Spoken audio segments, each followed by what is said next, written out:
It owns America's life, really, because you started your day watching football at 9:30, and then you're like, oh, I got to watch more football because there's more football coming on. Yeah. And then after the more football is done, you're like, oh, I got more football, and then there's even more football after that. So really, like, the NFL held America hostage today for about 13, 14 hours. Yeah, they stole our Sunday mornings, and there's nothing like I put up the weakest resistance possible. Yeah. I was like, I guess I'm going to turn this on, and then I turned it on. I was like, nice, football. Yeah. On today's Pardon My Take, week 4 of the NFL, we're going to recap every game. We got fastest 2 minutes. We had a London game. We're going to do Football Guy of the Week, Who's Back of the Week, tons of football to discuss from the weekend. And we're brought to you by new sponsor alert. Brand new sponsor, very exciting. Papa John's. Yeah. Papa John's. Yeah. Papa Pairings is a new way to get more of your favorites at Papa John's without spending a ton of money. Everything on the Papa Pairings menu is just $6.99 each when you order 2 or more, but you're not limited to just ordering things in pairs of 2. As long as you order at least 2, you can order 5 things, 7 things, all the things. It's the perfect way to watch football with Papa Pairings on a Sunday. Papa Pairings menu items include 1-topping medium pizza, cheese sticks, 10-piece chicken poppers, which are the best, original papadillas, which are Hank's favorite, brownies, garlic parm breadsticks, original breadsticks, cookies, cinnamon pull-aparts, garlic knots, all of those. Just $6.99 each when you order 2 or more. It's essentially the ultimate way to satisfy your cravings, and it's only at Papa John's. Like I said, if you don't know what you want to eat on a Sunday, boom, Papa John's, Papa Pairings, you can get everything. Want to earn free pizza from Papa John's? Join the Papa Rewards program to earn points towards pizza and more each time you order online. Get 2 or more items for $6.99 each with Papa Pairings menu. Order at papajohns.com or through the Papa John's app. Thank you to Papa John's for sponsoring the show. Delicious pizza, delicious Papa's Pairings, all at Papa John's. So again, $6.99 each with Papa Pairings menu. Order at papajohns.com or through the Papa John's app. Okay, let's go.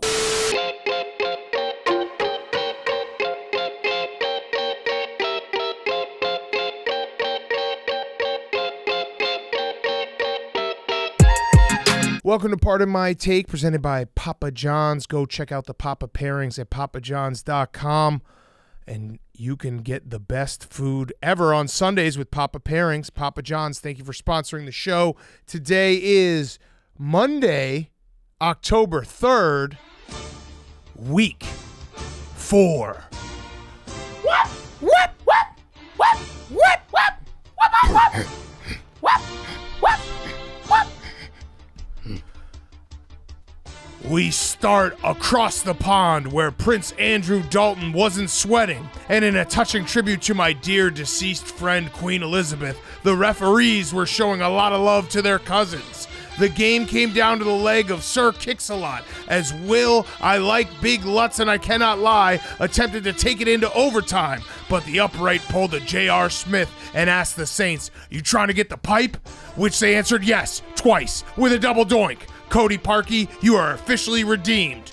Just kidding, I fucking hate your guts forever. Vikings 28, Saints 25. What? London. In soggy Baltimore, where the Ravens said, let's get recorded. Let's get recorded in here. Hey, to open up the game with a commanding 20-3 lead. But the game changed when a modern warrior appeared with a mean stride. Jordan Tom Poyer showed mean pride, as Baltimore probably wished they rushed more instead of throwing 2 second-half interceptions. The Black-Eyed Bees, the Buffalo Bills, might be banged up, but I got a feeling that they're singing, I'm a beat, 3-1. Bills 23, Ravens 20. In Pittsburgh, where the Steelers said life's a Mitch and then you die. That's why we draft high, because you never know when Kenny's gonna go. As the Pittsburgh quarterback went Kenny dipping into the end zone after coming in at halftime. The game became Wilson versus Pickett, as all you want to do is ride around Salah, ride, as the Jets sealed the victory in the midnight hour, getting back to 500. Wait, the Jets are 500? Huh? Jets? Huh? The New York Football Jets? 100? Jets 24, Steelers 20. What? Down to Atlanta. Careful where you put that Nick Chubb, because there's gunk on your ear, said Marcus. There's something about Mariota. Jacoby Brissett into the end zone. Too soon, boom. The Falcons held firm in the second half and take the young way home. Oh, they took the young way home as they win on the leg of their kicker. The Falcons 23, the Browns 20. Up to Detroit, where a Big 12 shootout broke out and DJ Hakkasan was setting records instead of scratching them, and Jamal Serena Williams found the end zone twice as well. Yeah. What's that smell, Tej? Is it the Lions' defense, or is it someone's digestive system starting to decay? Metcalf, that is. Speaking of craps, Casino Smith hit the jackpot with the Rashad Penny slots, and the Seahawks win a thriller. Seahawks 48, Lions 45. Scorigami! Tick. Some spread. To rainy Philadelphia, where the weather had people saying, Jamal Agnew, as the Jaguars jumped out to a hot start. To all my Jewish friends, Happy New Year.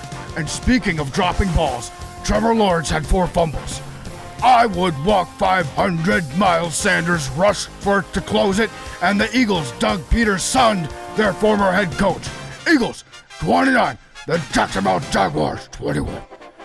In a clash between Houston and Los Angeles, the Texans were all lost in the supermarket as Eckler scored twice. General Mills attempted to hook up with Raisin Brandon Cooks and Chex Burkhead with a side of O.J. Howard for breakfast, but it was Bryce Krispies Callahan and the Chargers D who had other plans. Chargers fans are much like Billy Football chanting, "Let's go Brandon," as their coach finally has things back on track.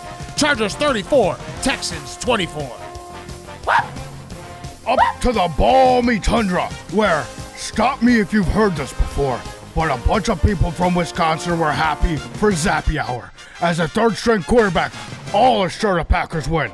But Zappy Gilmore had other plans as someone learned how to hand off, Chubbs. Patriots fans never expected to be in this game, and we're singing, "If you're Zappy and you know it, clap your hands." As the underdog New England forced overtime. It was not to be, but put on a Zappy face, Patriots, because if it makes you Zappy, then why the hell are you so sad? The Packers 27, the Patriots 24. To the desert, where Jerry Jeudy was very fast in honor of Yom Kippur and had a 6-pointed star when he found the end zone.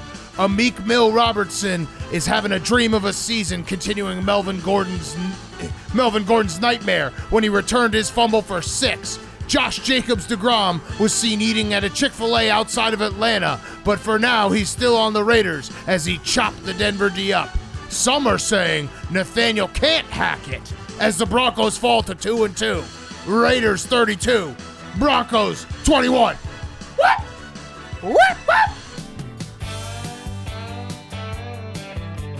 Standing on a corner down in Winslow, Arizona, such a fine sight to see. It's Kyler, my lord, and he's looking adorbs, running like he stole my cell phone from me. He's just a toddler, Matt Rule's a waddler. Keep Cliff Kingsbury away from your daughters. Cardinals 26, Panthers 16. And that was week 4. Brought to you by our friends at Chevy. The new Chevy Silverado is commanding, unstoppable, and powerful. It's always truck season here at PMT, but now it's also tailgate season with the Chevy Silverado. Brought to you by Chevy Silverado. Learn more at Chevy.com and tell them PMT sent you. You get $100 off your brand new, luxurious Chevy Silverado. Week 4 in the Bucs as we watch the Bucs get absolutely whomped by the Chiefs.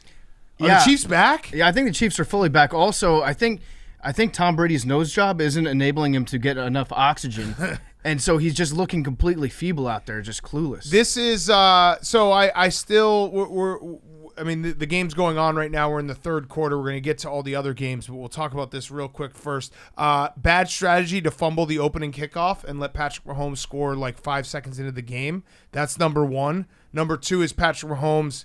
He's I know that we joke like everyone goes overstates how incredible he is, but he has made a couple plays tonight where you're like, this is fucking stupid. Yeah, so like his touchdown pass where he wasn't even like throwing it. It was almost like, here, you just take this. It was a flip. Another touchdown. So he could have run that in for a touchdown. Yeah. And instead he chose to just like flip it over the top using almost like the back of his fingers. And Yes. It's like, here, I'll get another touchdown pass in the books for myself. But the plays like that, the first fumble followed by the immediate touchdown, at that point it's like you think that the game's over. Right. And with Patrick Mahomes, yeah, we can say that we're not going to talk and give him too much credit, but the reality is I think if you put Patrick Mahomes on the worst team in the league, I think they make the playoffs. Yeah. I think he's that good. I He think is. if you took Patrick Mahomes right now and put him on the Texans. the I think it's Texans, the Texans. probably yeah. the Texans, they probably make the playoffs. The Texans are the last winless team, correct? Yeah. Yeah. So there would be the Texans. Texans or the Commanders, sadly. Yeah, I mean he's been incredible tonight. I still think the Bucs will figure it out, but this is now what we had Sunday Night Football to start the season where Tom Brady looked old. The Packers game he looked old. I mean, he is old. Yeah, he's old. He is old. He's an old 45 years person. old. But Tom Brady has played for so long and been so dominant for so long. They just threw it to what seems like a fullback. That was cool. Yeah. That you never thought you would get the end where it's like Peyton Manning remember when his arm was just so shot. Drew Brees when his arm was shot for the last 7 years for the Saints. I don't think that Tom Brady's arm looks shot. No, I don't think is the so difference. either. I think his arm looks pretty good. His offense sometimes moves in slow motion. They don't have a running game to speak of. Well, it's not that he looks old. It's more like he got beat up on one play where he was holding his shoulder, and it's like, dude, what? Like, why are you even putting yourself at risk right now? So- You've done it. You're the greatest of all time. There's no reason, but I guess if they figure this out and they get back together, they'll be a contender in the NFC. The fact that at one point during this game they showed a close-up of Blaine Gabbert on the sidelines, as if to say, like the producers were like, let's get a camera on Blaine Gabbert. That's never happened with Tom Brady before. Yeah. There's no need to look at who his backup is. And yeah, he's I mean, it's not his fault. I don't think that's Tom Brady's fault. His running game sucks. He's had a lot of drops out there, and his defense hasn't stopped anybody. And I'm not going to overreact. I'm not going to overreact to either of these teams because I think both of these teams will be there when it's like, I would say, well, no, let's say divisional round. Conference championship, that's tough to be like both these are the final four teams. But I would make a healthy wager that both the Bucs and Chiefs will be around divisional round playoffs. Also, it was a weird week for the Bucs with the Yeah. hurricane. Yes. So they had to practice at, I think they practiced at like the Dolphins facility or something this week. Yes. So it's kind of been a weird week. There's been a lot of travel, and as someone who's 45 years old, if you're traveling that much, if you're just away from home for a night, if you sleep in somebody else's bed when you're 45, I imagine that probably puts some miles on you. Yeah, it fucks you up. And we'll update the game as it finishes up. Right now, the Bucs are about to go in to maybe cut it to 2 touchdowns. So I have a question for you, Chris Big Cat. Godwin's hurt again. So yeah, so this is what the Bucs season feels like. Do you think that anybody has showed Tom Brady the meme that Antonio Brown made of Giselle and Antonio Brown yet? When did he make it? I think he made it at like 4 o'clock today. So then yes. So he's seen that. I think he's seen it. And I think someone had to go up to him. Probably Bonner had to go up to him and be like, "Hey, it's a new meme drop." Yeah, the new AB meme is He's just like, oh. Antonio Brown like dry humping Giselle and then just saying like, what does he say in the comment? What's up, Giselle? Something like that. Yeah, Antonio Brown's on one today. So or this entire weekend, the entire life. But yeah, that was an interesting one to drop in. You know what? I think Tom Brady's so psycho that he probably, if like Chris Godwin gets hurt or someone else gets hurt, he's like, yeah, let's bring back Antonio Brown. His beef was with Bruce Arians, not Todd Bowles. Well, also Tom Brady is such a psycho and he's so uber competitive that probably bringing Antonio Brown into his house and then having to make sure that Giselle doesn't cheat on him with Antonio Brown, like that'll up his game a little bit. Yeah. It'll iron sharpens iron. Yes. He'll start taking her out for nice dinners again, dropping the kids off at school, becoming a better husband and father. Mm-hmm. I think that's maybe what he needs to step his game up. Very, very bizarre, though, for Antonio Brown because it felt like Tom Brady was like the last person who had his back. Yeah, like his so only then friend. To post like a meme of your last friend's wife and be like, haha, this is funny. Yeah. I mean, it got engagement. I guess that's the name of the game. Yeah. All right. He's very good at that. Yeah. Let's hop into the games. We had a London game, so we'll go chronological order. Vikings 28, Saints 25. This was just the perfect London game. We were saying on Friday, Andy Dalton and Kirk Cousins have played in London against each other to a tie. This was a game that the Vikings felt like such a far superior team, and they just kept on trying to blow it in a million different ways. Yeah. England got exposed to what maybe the most important part of American football is, which is screwing over the Saints via the referees. Yes. So NFL rigged, even Yes. overseas. They thought it's easier to get away with the calls overseas. The Saints got fucked. They got fucked. They got fucked hard. Like Twice. That Adam Thielen call, and it was I guess you could say it was a very professional move by Adam Thielen to reach around, grab the Saints defensive back by the face mask and like pull him into himself. And it happened before that play did, too, yeah. because it was I think it was Tyrann Mathieu got hands to the face call where he just made a block at the line of scrimmage. They called the hands to the face. It extended the drive. It was a 3rd and 7. They were getting off the field. The Saints got absolutely screwed. And this is one of those games that you never apologize for victories in the NFL. But the Vikings, like, if you're a Vikings fan, you watch that game. Kirk Cousins wasn't very sharp, even though it wasn't primetime. It was the anti-primetime. It was fucking 9:30 in the morning. Breakfast hours. Yeah, it was breakfast hours. And that game it felt like the Saints just kept on doing things. Be like, here, you take the game. Let me fumble right before half. Let me fumble again. And the Vikings just wouldn't close them out. And you almost had it go to overtime. Will Lutz going with the double doink. So we finally had a true double doink. It was. Left side, then in the middle crossbar. That was fun too. I need someone who's good at physics to explain to me how that ball didn't go in too, because it hit off the left upright, and then it seems to still be making its way back as it hits the back of the crossbar, and then just reverses course and bounces forward. That was so exciting though for the British fans, because there's nothing they love more than the kicking game. Over there, like if you watch the Mexico City game or if you watch any of the London games, anytime they go out for a kickoff, like I personally, you know me, I love the touchback on a kickoff. They fucking love a touchback on a kickoff. And the field looked good. The Tottenham Hotspurs, did you see the all-time, we're big fans of whenever they change it from hockey to basketball. Mm-hmm. They're the first soccer stadium that is NFL ready. So I think they're just waiting for an NFL franchise. But it was weird because when they showed the transformation, it was similar to a hockey basketball where the soccer field, the real grass, they just they completely remove that, and then there's a complete turf underneath, and it's like, okay, you're ready for the 2 games a year that you play? Different turf, yeah. Great job. Did they do the Russell Wilson, like the first American football pass to be? That would've been cool. I would like to go see that, see who got the privilege of throwing that. Also, Andy Dalton, not bad. Andy Dalton looks hot now, by the way. Second half. Like his hair, Yeah. incredible. The beard, he had a major glow up. Yeah, he played well in second half. They were doing, the Saints are basically on no Michael Thomas, which always. No Kamara, which you pointed out that maybe he just can't go to England. Yeah, I don't know what the laws are, like extradition. Well, Right. not extradition, but he's currently on bail, or awaiting trial for whatever. He might have a felony out in Las Vegas. Yeah, and so their entire backfield was dudes in their 30s playing football with Andy Dalton, Latavius Murray, Mark Ingram, and Taysom Hill, and it was just like they hung around in the game. And the Saints, I still don't like. I think they're booty, but then they'll stay in games like this, and their defense plays well enough. I don't think they're booty. I don't think the Saints are. No, They've lost now to the Panthers, who are definitely booty.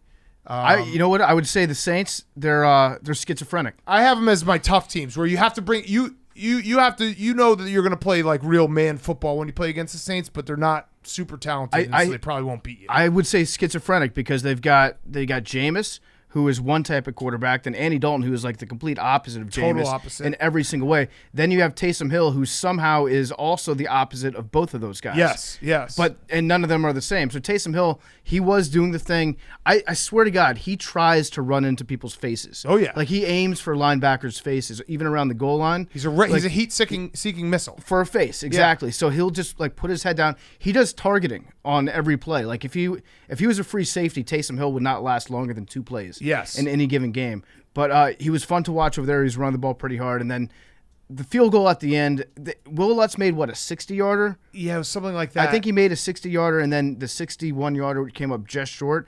I was really hoping for a tie. I wanted to see another tie between Cousins and Dalton. It just feels right.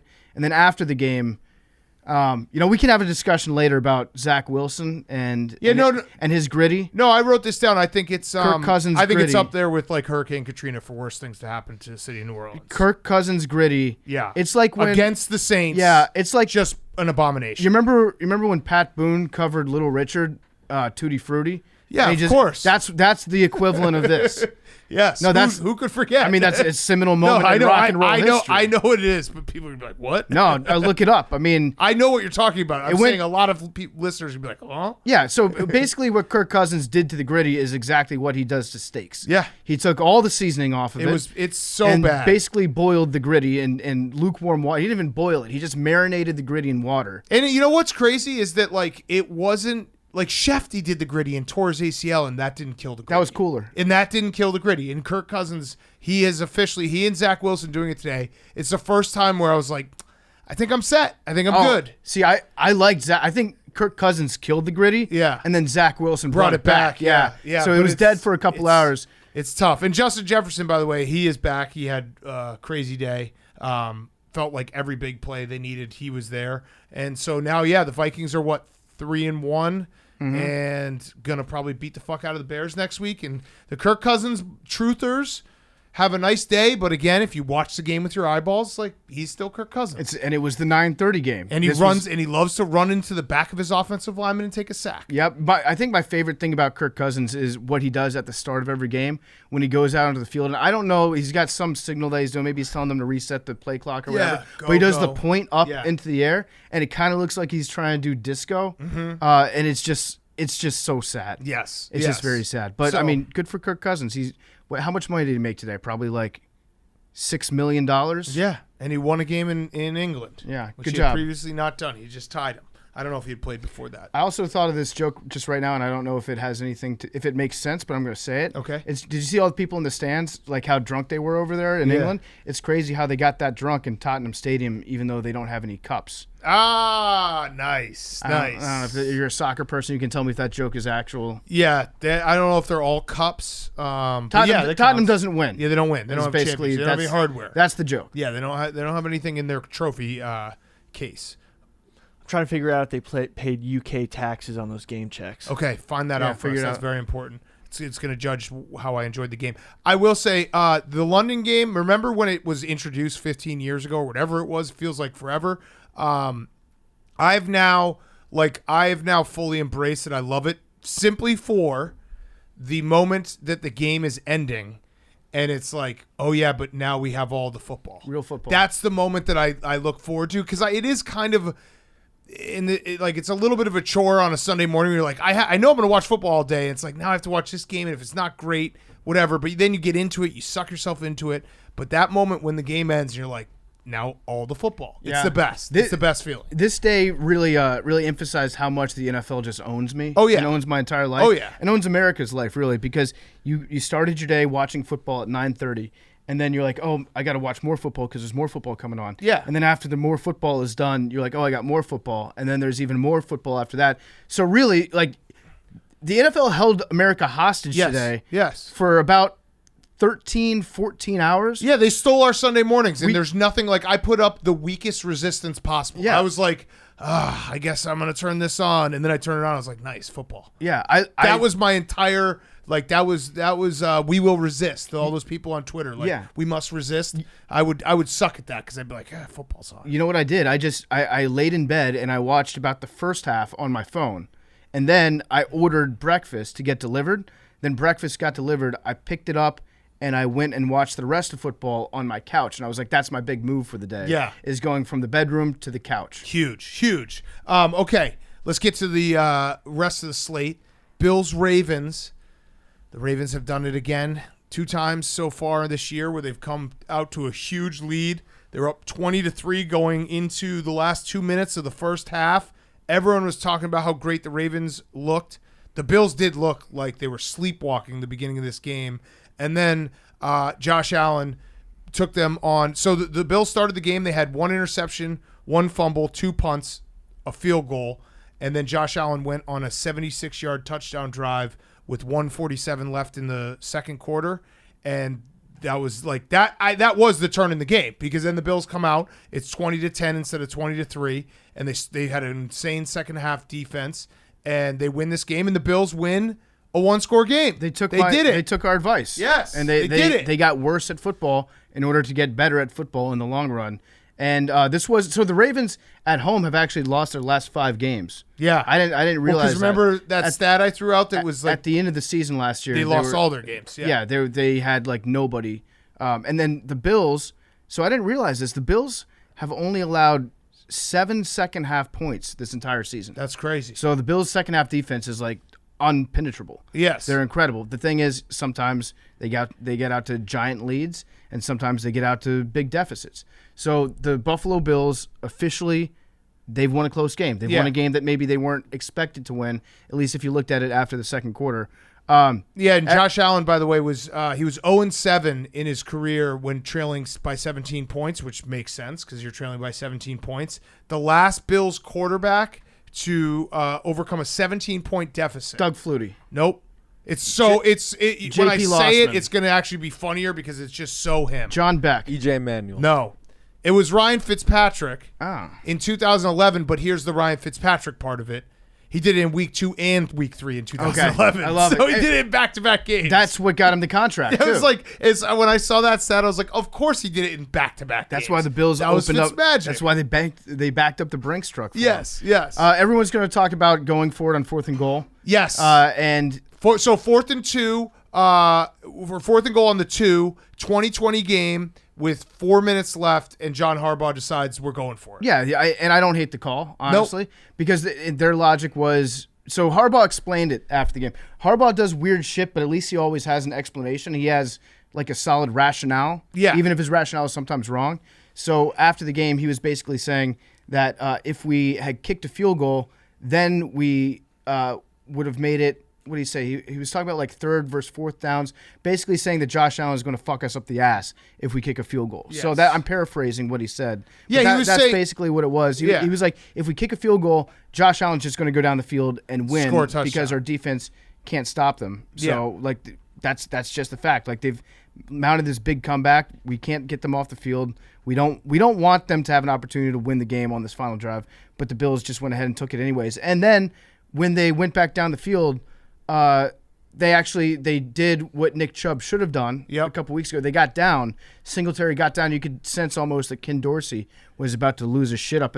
Thank God we didn't get another episode like that. I don't know if America's children at home watching would have been okay to see Ken Dorsey flip out like that. Stuck with him forever. I'm surprised Ken Dorsey's still employed, to be honest with you. That's all I can think about. It's disgusting. Is that time that what week was that? I don't even remember. I think it was last week. Okay, Yeah. cool. Yeah. Was it? Holy shit. Yeah. That was last week. At the very end when he smashed the tablet and then Yeah. ruffled up the papers angrily. I've seen that meme thousands and thousands of times as of today. Yeah. But Not at all. So at the very end of the game, Singletary did the right thing, got down, then boom, field goal. I feel like for the people who are upset at John Harbaugh, and I kind of get like, hey, it's a like bad weather game, take the points, like play some defense, you know what I mean? But that's the Ravens. You can't do both. Like when Lamar Jackson and John Harbaugh, that clip where they're like, hey, should we go for it? He's like, yeah, let's go for it. Everyone's like, love this, love how they're coaching this team. You can't then be like, oh, you got to kick the field goal. That's how they're wired. They're wired to go for those situations. The one thing that you don't want is for Lamar Jackson to throw an interception there, because he did in Harbaugh's explanation afterwards. He's like, we want to pin him back and make a play.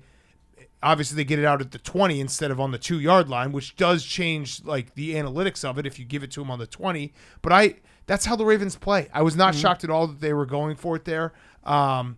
Lamar, his second half was very, very bad compared to his first half was incredible. The Bills just played great defense the second half. I also just, that Lamar play that everyone's like, this was crazy. It was crazy when he got out of that sack. But then he does throw a few balls where he's just throwing it up there. And it's like, I hope this works. And it did happen to work, but it also could have easily been picked off. I think most good quarterbacks do that sometimes. They throw the ball up and they're like, I'm going to get the ball downfield and we'll see what happens. I'm going to trust my guy to make a play. I just couldn't tell if people were saying this is such a little crazy Lamar play because the pass, I thought the getting out of the sack was incredible. The pass was like this is a very risky pass. If you do it 10 times, it gets intercepted 10 times. Yeah, no, 5 times. The pass itself, Right. it just like bounced all over the place. Was very lucky to bounce get caught. off a Bills player. The Bills are a different team when they have Poyer playing.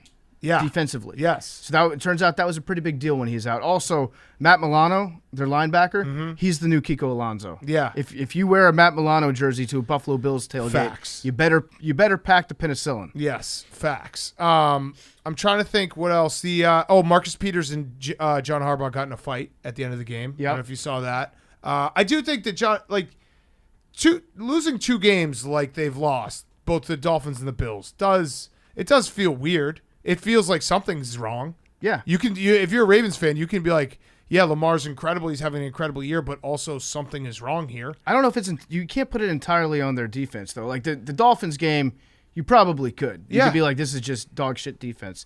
But this time the offense has to be able to sustain a drive. Well, no, the Dolphins game I still thought, as bad as the defense was, is like the offense has to figure out a way to ice games away. That matters too. I also think it's weird how a lot of teams have just like completely played an entire other division already. Yeah. Through 4 weeks of the season. So the Ravens have played every team now in the AFC East? Yes. Is that right? Yeah, and the Jets have played every team in the AFC North. That's so weird. That's too fast for me. You got to space that out a little bit. I'd agree. It's very bizarre that they did it that way. It's like almost a non-conference schedule for college football. Yeah, I don't like it. I don't like it. Do better, Goodell.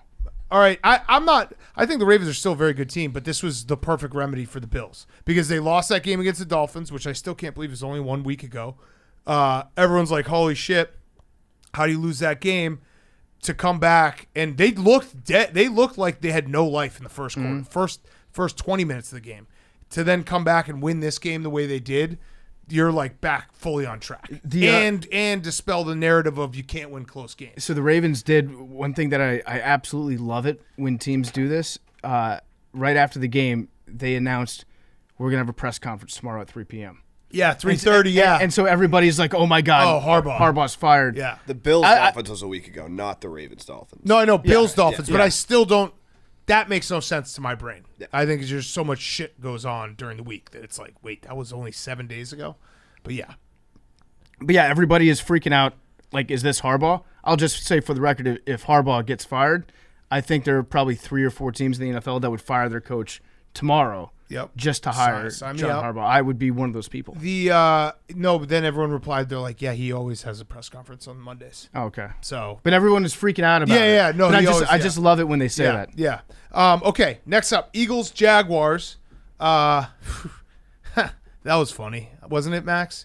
That was funny when the Eagles went up 14-0, or the Jaguars went up 14-0.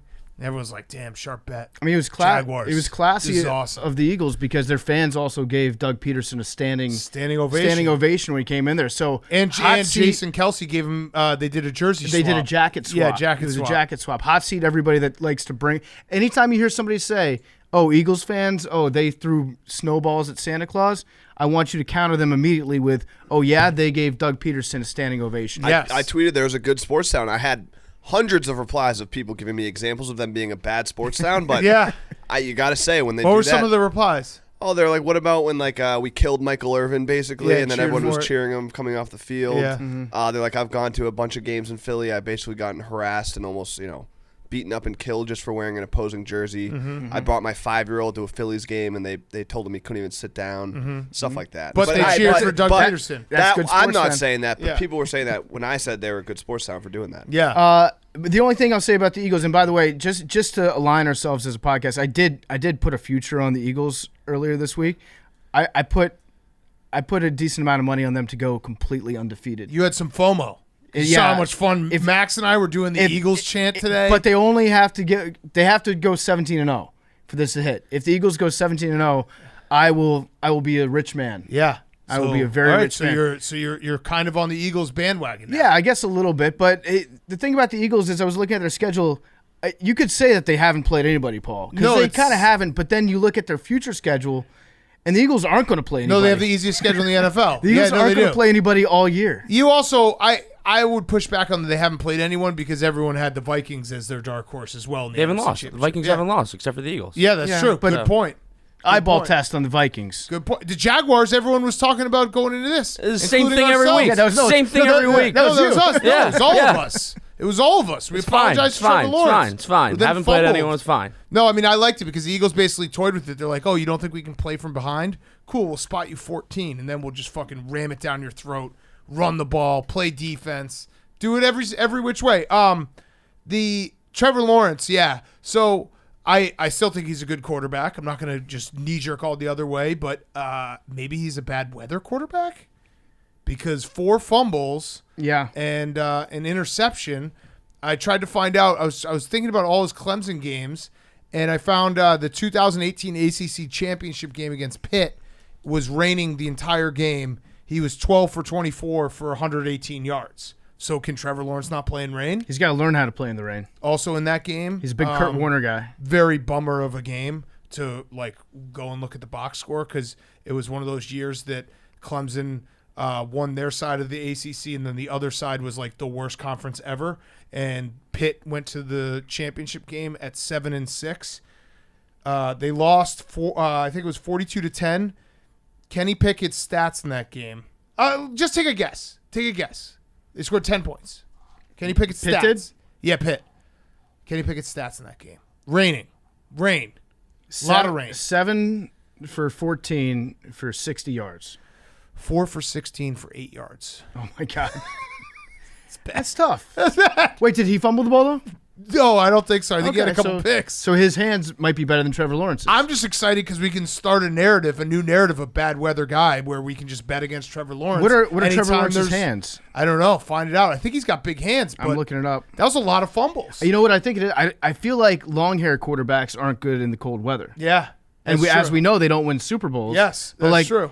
As a long hair guy, when it gets cold outside, if it's raining, like my day is ruined if Yeah. I step outside and I got my hair wet. Yes. It like sticks to your neck. You're uncomfortable. You have to peel it off from your face. He doesn't want to do it. No, I feel like that actually does make a difference for long hair guys. So I'm looking up his hand size right now. He's the first player this century to lose 4 fumbles in a game. I just Okay. like this century stats. They're always fun. He's got 10-inch hands, which That's big. they're decent. They're I decent think that's hands. pretty big, right? So I think it's just the hair. Yeah. So He's just got longer than 10-inch hair. Jake, put that in the file.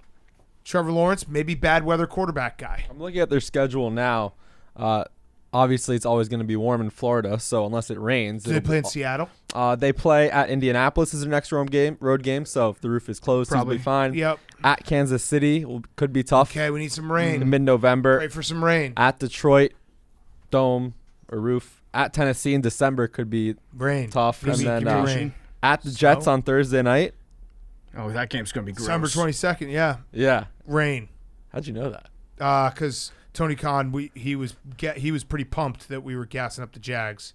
So he was like, December 22nd. Jags, Jets. Yep. Because I was like, we can't go on a Sunday to a Jags game. Right. And, of course, they gave, unfortunately, the Jags, their only primetime game was December 22nd, There you Thursday go. Night Football. Yeah, I'm just going to announce right now, I'm going to take the under on that game. Yeah. Everything December about it. 22nd, December week 16. 22nd, Jags, Jets, Thursday night. Under. And it's going to be a gross game. I still think the Jags are a They good should pay team. me money to watch that game. Their last road game's at Houston. So Okay. Only like 3 road games. where Okay, weather so could be that's an good issue. for them. Yeah. So I still think the Jags are a good team. They're just the Eagles are a better team. Yeah, so I'm looking at the Eagles' schedule. The Eagles really have one hard game. That's it. I mean, the Cowboys are good, so they have 2. Yeah, Yes. I The guess, Cowboys are I guess good. the Cowboys are okay, but Dak might be coming back. Okay. Which might be True. subtraction by addition. That's true. That's a good so, point. besides the Cowboys games, they have the Packers. They play the Packers at home. Okay. That's Listen, that's you are what really your the- record says you are. They're the last undefeated team. It doesn't sound like you're that much aligned with us because you're still hating, finding a way to hate. Wait, no. What I was just doing right there was saying I think the Eagles actually might go undefeated. Right, but the way you were delivering it was, kind of No, a womp womp. I was looking at the schedule, being like, yeah, the Eagles.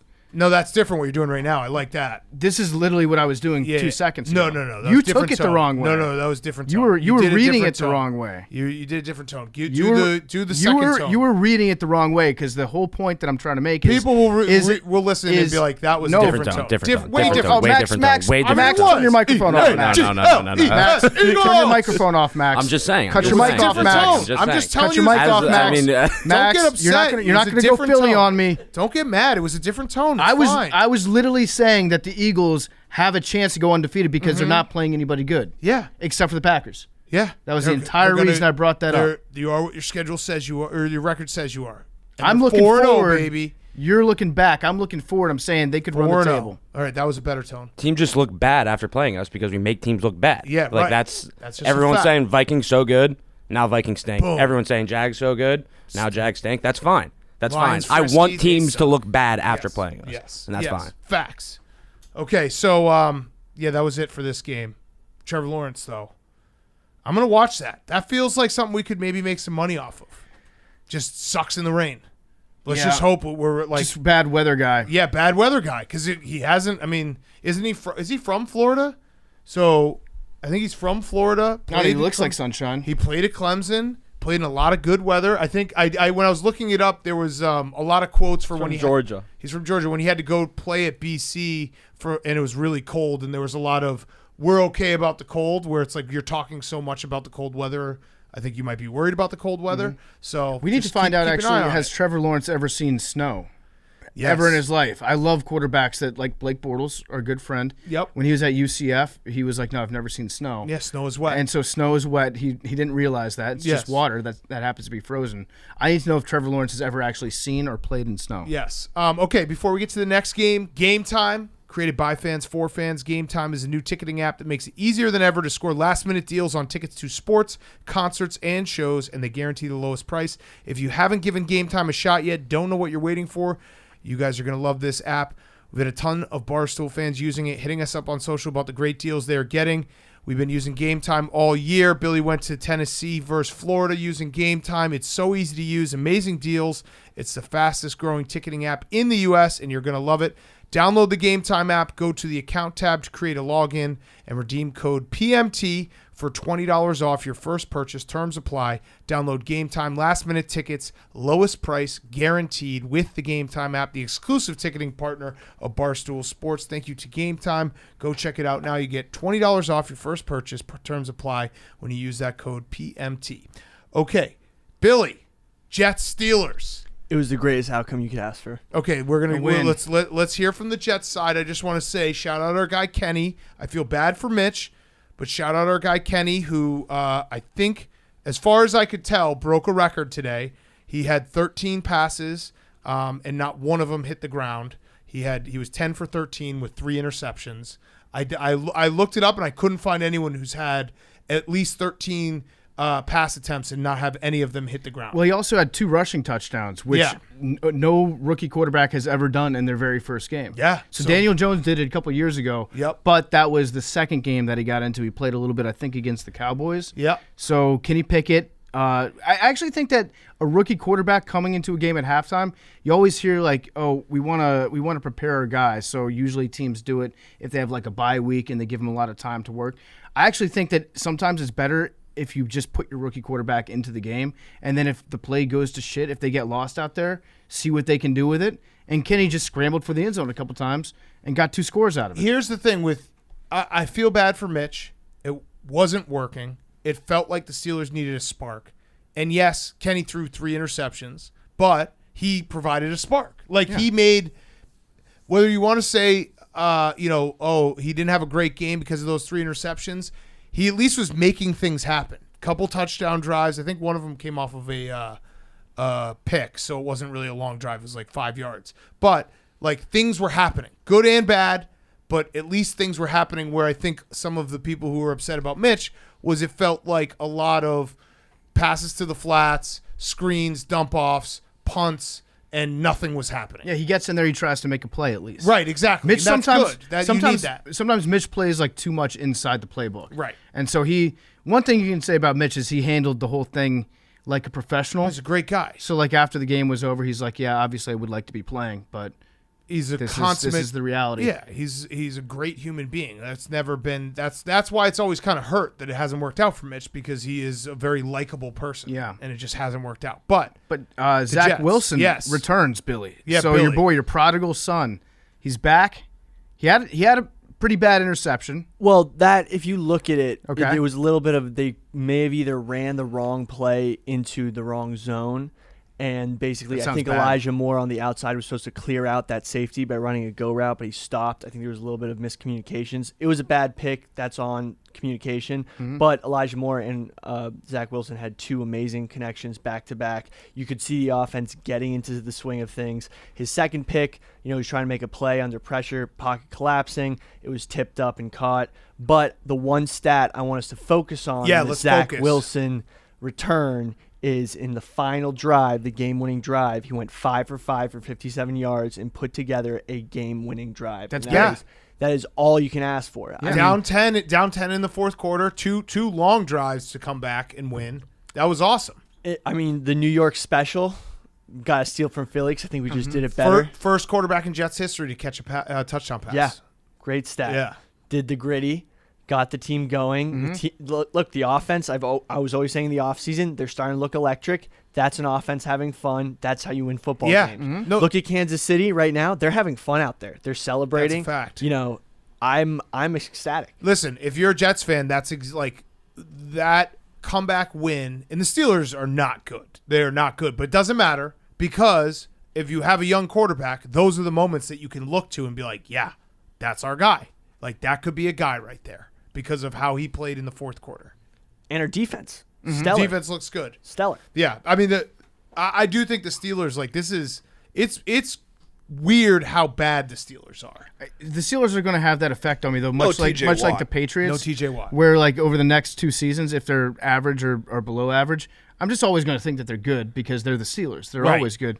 The Steelers are probably in danger of going below 500 for the first time. I would say since Mike Tomlin took over the team. Definitely going to be below 500. Their schedule, I think, is very difficult too coming up. It doesn't make sense in my mind that the Steelers could be one of the worst teams in the NFL. But how happy do you think Ben is?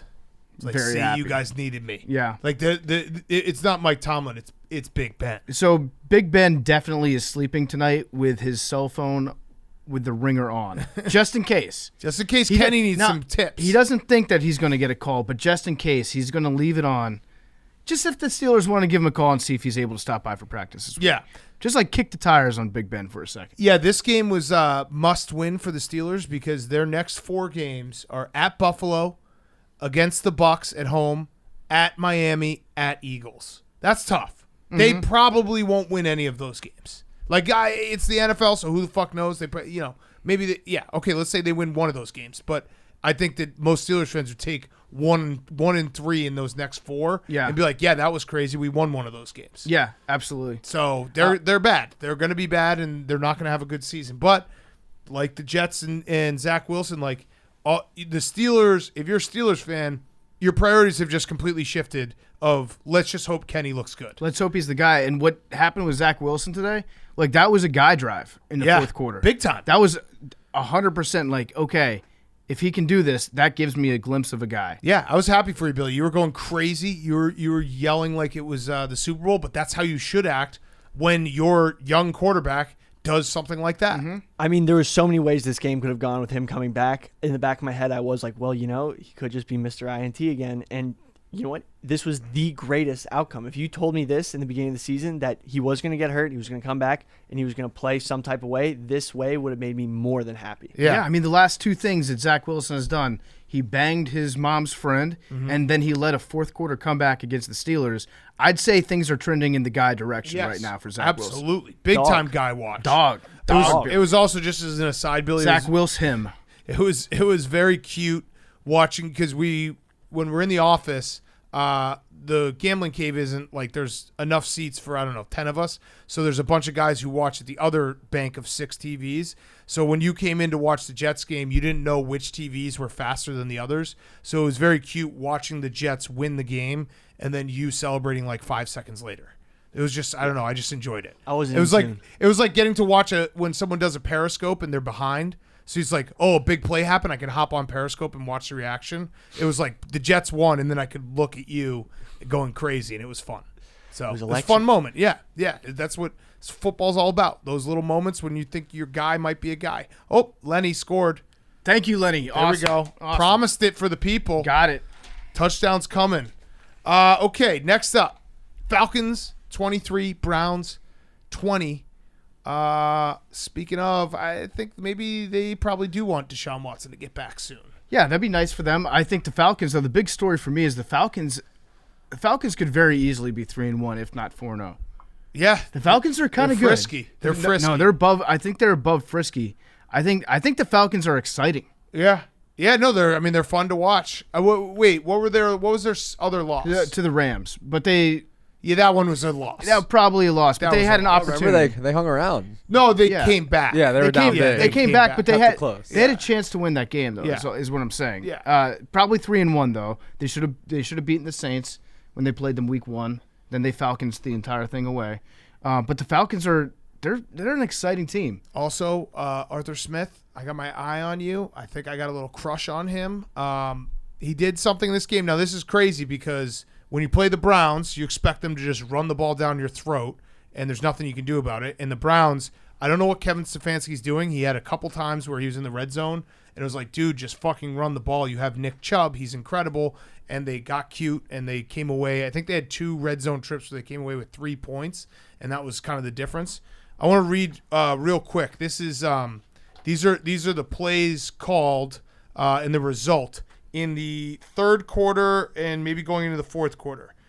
This is from the Falcons. Ready for this? Mm-hmm. Run left end 6 yards. These are all in a row. Run left end 6 yards. Run left tackle 5 yards. Run right tackle 14 yards. Run right end 9 yards. Run left tackle 4 yards. Run left tackle 7 yards. Run right end 14 yards. Run right tackle 10 yards. Run right tackle 5 yards. Run left tackle 5 yards. Touchdown. Yeah, they had an entire drive. 10 plays in a row, all runs. Then they started the next drive with another 4 runs in a row. The only reason they stopped running the ball was Marcus Mariota fumbled the snap. Yeah.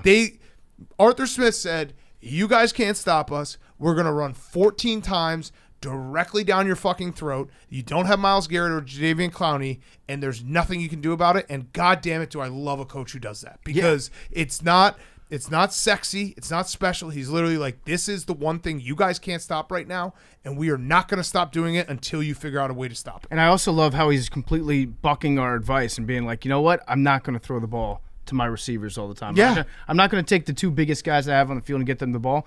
I'm actually going to just run it down their throat. The entire drive, it was actually so fun to watch. And what did you say, 10 plays in a row? It was 10 plays in a row, then 4. So it was 14 straight offensive plays with a run call. But that one drive was just soul-sucking from the Browns. There was nothing they could do. And, yeah, obviously, like Myles Garrett not being in the game, that probably – yeah, Clowney that and had Garrett. something to do with no, it. Yeah. but that's that was the second worst drive of Myles Garrett's week.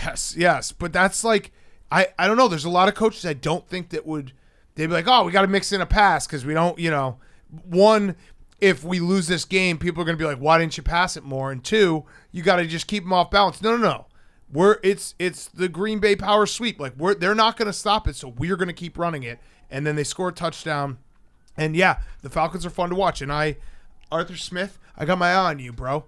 And I think our boy, is going in on Tuesday to try out. I don't know what you do about this, because they're 2-0 since offering Will Compton a workout, but not actually having him work out. Mm-hmm.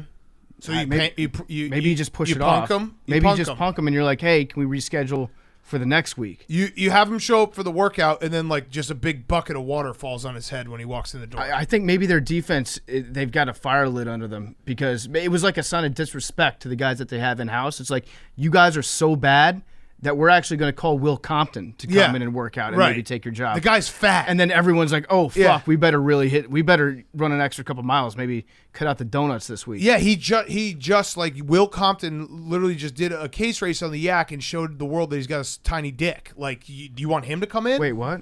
Well, I mean, he was in his boxers, and he wasn't working with a lot at the time. Oh, well, yeah. All I know is that I love the guy, but he'll say it. All I know is that like the threat of having Will Compton dick. come into the facility is probably worse than just having Will Compton in the facility. Yes. I think it's more motivational and better for your team. Although he is an all-time vibes guy, so if he gets in, maybe they're just like, maybe they go from frisky team to like, hey, we could win it all, because he is that type of guy who will get you believing you could win it all. He is that guy. Yeah. He is that guy. Yeah, oh yeah. Dude, he had everyone believing that Nebraska was going to be good this year. I literally watched so many videos where Will Compton was telling me that Scott Frost had it figured out. I bought in. I was like, Nebraska, Scott Frost, this is the year. Do you know how bad Nebraska's been? He's like a cult leader. He could sell anything. The guy is a salesman. He knows how to get the people going. I think maybe you bring Will Compton in just to cut him, and then to have the rest of the team be like, we're going to do this for Will. Yeah. We loved him. Yeah, let him stick around for a couple weeks so he will become best friends with like half the locker room. Yeah, and then he'll bring the vibes in without being on the team. Right. Tell him like park his little bus or whatever. I think they do like a podcast out of a van, which is kind of fucked up. Yeah. Just have them park their little van outside. Yeah, and boom, done. Falcons Super Bowl. I mean, what the Falcons are going to be tied for first place in the NFC South? Yeah, Falcons. No, they are, right? Yeah, because so the Bucs are going to lose this game. Bucs are going to be 2-2. Falcons are 2-2. Saints are 1-3, and the Panthers are 1-3. Yep. They're tied for first in the NFC South with the Tampa Bay Buccaneers. That's crazy. But now things are going to get tougher for the Falcons. I think their schedule gets real bad. First place up for grabs next Sunday. Oh, they're playing the Bucs. Okay. Good luck, Arthur. Yeah. You might, You might not be able to run the ball 14 consecutive times against the Bucs. Yeah, okay. That one makes me nervous. But hey, who knows? Then they Crazy. Will get him believing that they're going to win this game. He'd be like, Tom Brady who? Will would be an outstanding cult leader. Yeah, no, that's what I'm saying. Like, do you know how hard it is to get people to believe that Scott Frost is a good coach? He did that to me. How crazy is that? That's insane. Just give the boy a workout. Yeah, give him a quick workout. Just get him in the door. Around. Throw him a ball. Throw him a tennis ball. Let him grab it. I don't know. Just do some of those drills. Do the drill where they do the where you like toss the tennis ball up in the air and they have to go around the cones and grab it. Are you talking about like a dog thing at a dog park? No. This is a football drill. This is a football drill. If I were them, I think it's a punt block special teams drill. All you gotta do is you get one of those long, those big sticks that have the curvature at the end, so you can pick the ball up with those. Yeah. And then you just throw it across like a pile of wood chips, and then have him bring it back to you. Done. He's really good at that. Done. Okay.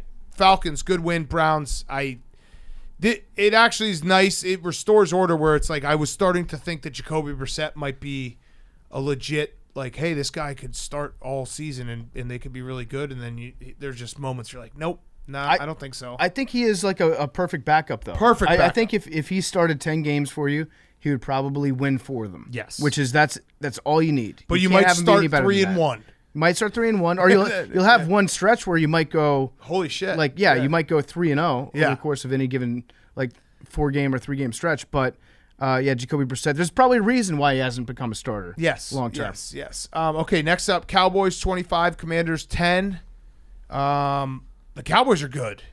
But go ahead. The Cowboys are good. No, I want to say Mike McCarthy has done an incredible job this year of motivating the guys.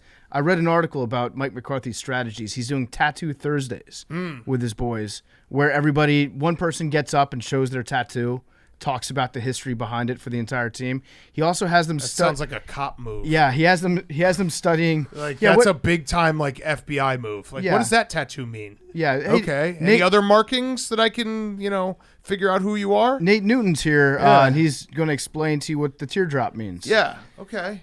Yeah. So if I ever needed to find you, I'd know that you have a big tattoo here. Okay. Yeah. That is an all-time narc move by Mike McCarthy. He also has them studying this thing called kintsugi every week, and kintsugi is, I'm not making this up. It's a Japanese pottery art thing where you break something and then as you like reheat it to bring it back together, it becomes something new and different and better in terms of piece of art than it was before. That's pretty cool. And so he's saying that like that's our motto this year is resilience. And after he started talking about resilience being their motto, that's when they had all the injuries. They lost their tackle, they lost their quarterback, and now the team is being rebuilt in the Japanese pottery that is Cooper Rush in his image. Yes. So Cooper Rush, not bad. Their defense, really, really good. Really good. Michael Gallup being back was nice to see. The last time we saw him, it was right before I had put a big bet on the Cowboys to win the Super Bowl. He tore his ACL like 4 minutes later, so it's good to see him back. He is a definite adds an element to their team that they were missing. I think the Cowboys are good. The tie-dye hat looked very funny on Mike McCarthy today, it did. though. It looked like he had just spilled a bunch of Slurpees on it. But as far as the Commanders go, they stink. Nothing new. Really nothing new to report out of Washington. Defense not as bad as it was last week against the Eagles. But they've gone to being like, I I've almost reached the point where I don't feel anything. It's just numbness. That's a good point to be. It's okay. I'd rather be at the numb point than I would at the like disappointing everything hurts point. Carson Wentz taking sacks left and right, offensive line very, very bad. Defense again not as bad. I think he got sacked like 2 times today, but it was like a million mental sacks. So he had 2 he had 2 sacks, but he also had 2 intentional groundings. Right, he had the mental sacks that he didn't need to take. Yeah. He was again getting anxiety during plays and just freaking out. I think Carson kind of wants to be put out of his misery. I think if you gave him if you injected Carson Wentz with truth serum and you said, would you rather just get benched and sit for the rest of the year on the sidelines? He'd probably say, yeah. I don't think he likes playing football. No. I think he's afraid every time he gets on the football field that he's going to do something embarrassing, which means that if you have that mentality, you will do something very embarrassing. He should have just not target Terry McLaurin for the entire game. He should have just the minute he did the wink week 1, just been like, all right, that's it for me this year. That was it. That's as good as it's going to get. That was as high as he was going to get. Wink. If it were me personally, I would try to throw the ball to Terry though. Yeah, occasionally. Yeah, I mean he has no time, but yes, I would agree. Yeah, and that's all I have to say about the Washington Commanders. Okay. Yeah, and I think the Cowboys are legitimately a good team. Like I don't know if great, but their defense is very good. And Cooper Rush is now 4-0 as his Cowboys starter. First time ever in Cowboys history the guy has started 4-0. To start their career for the Cowboys. I don't really know what else to say besides like I would definitely put the Cowboys in the tier of like if they can kind of figure it all out. If Dak comes back and looks okay, they're in it. They're in it. Their defense is good. So if Dak comes back and has like even a small amount of weakness in a game, people will be asking for Cooper Rush. Like already the Skip Baylesses of the world are saying that Cooper Rush should be the starter. Yes. Man, I tried to tell you about Cooper Rush.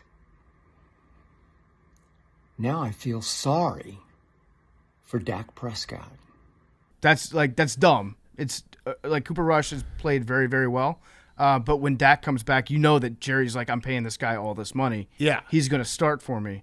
But also Jerry is like, he does love people talking about whether or not Cooper Rush is a better quarterback than Dak Prescott is. So he'll continue to make little, like through the media, he'll make little like winks and nods towards Cooper Rush, being like, we got 2 good quarterbacks on this roster for right now. And I really do hope Cooper Rush doesn't.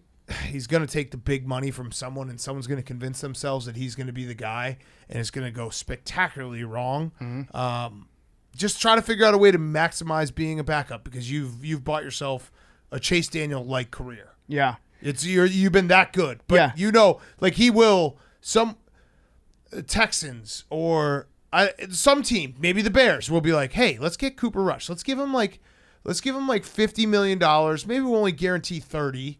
And see if he can do it. And he won't be able to do it because he won't have the same, skill players, and he is Cooper Rush, and it will suck for him. Maybe the Seahawks. Seahawks. You know a team will do it. The 49ers, they're going to be in a weird place with their quarterbacks this offseason.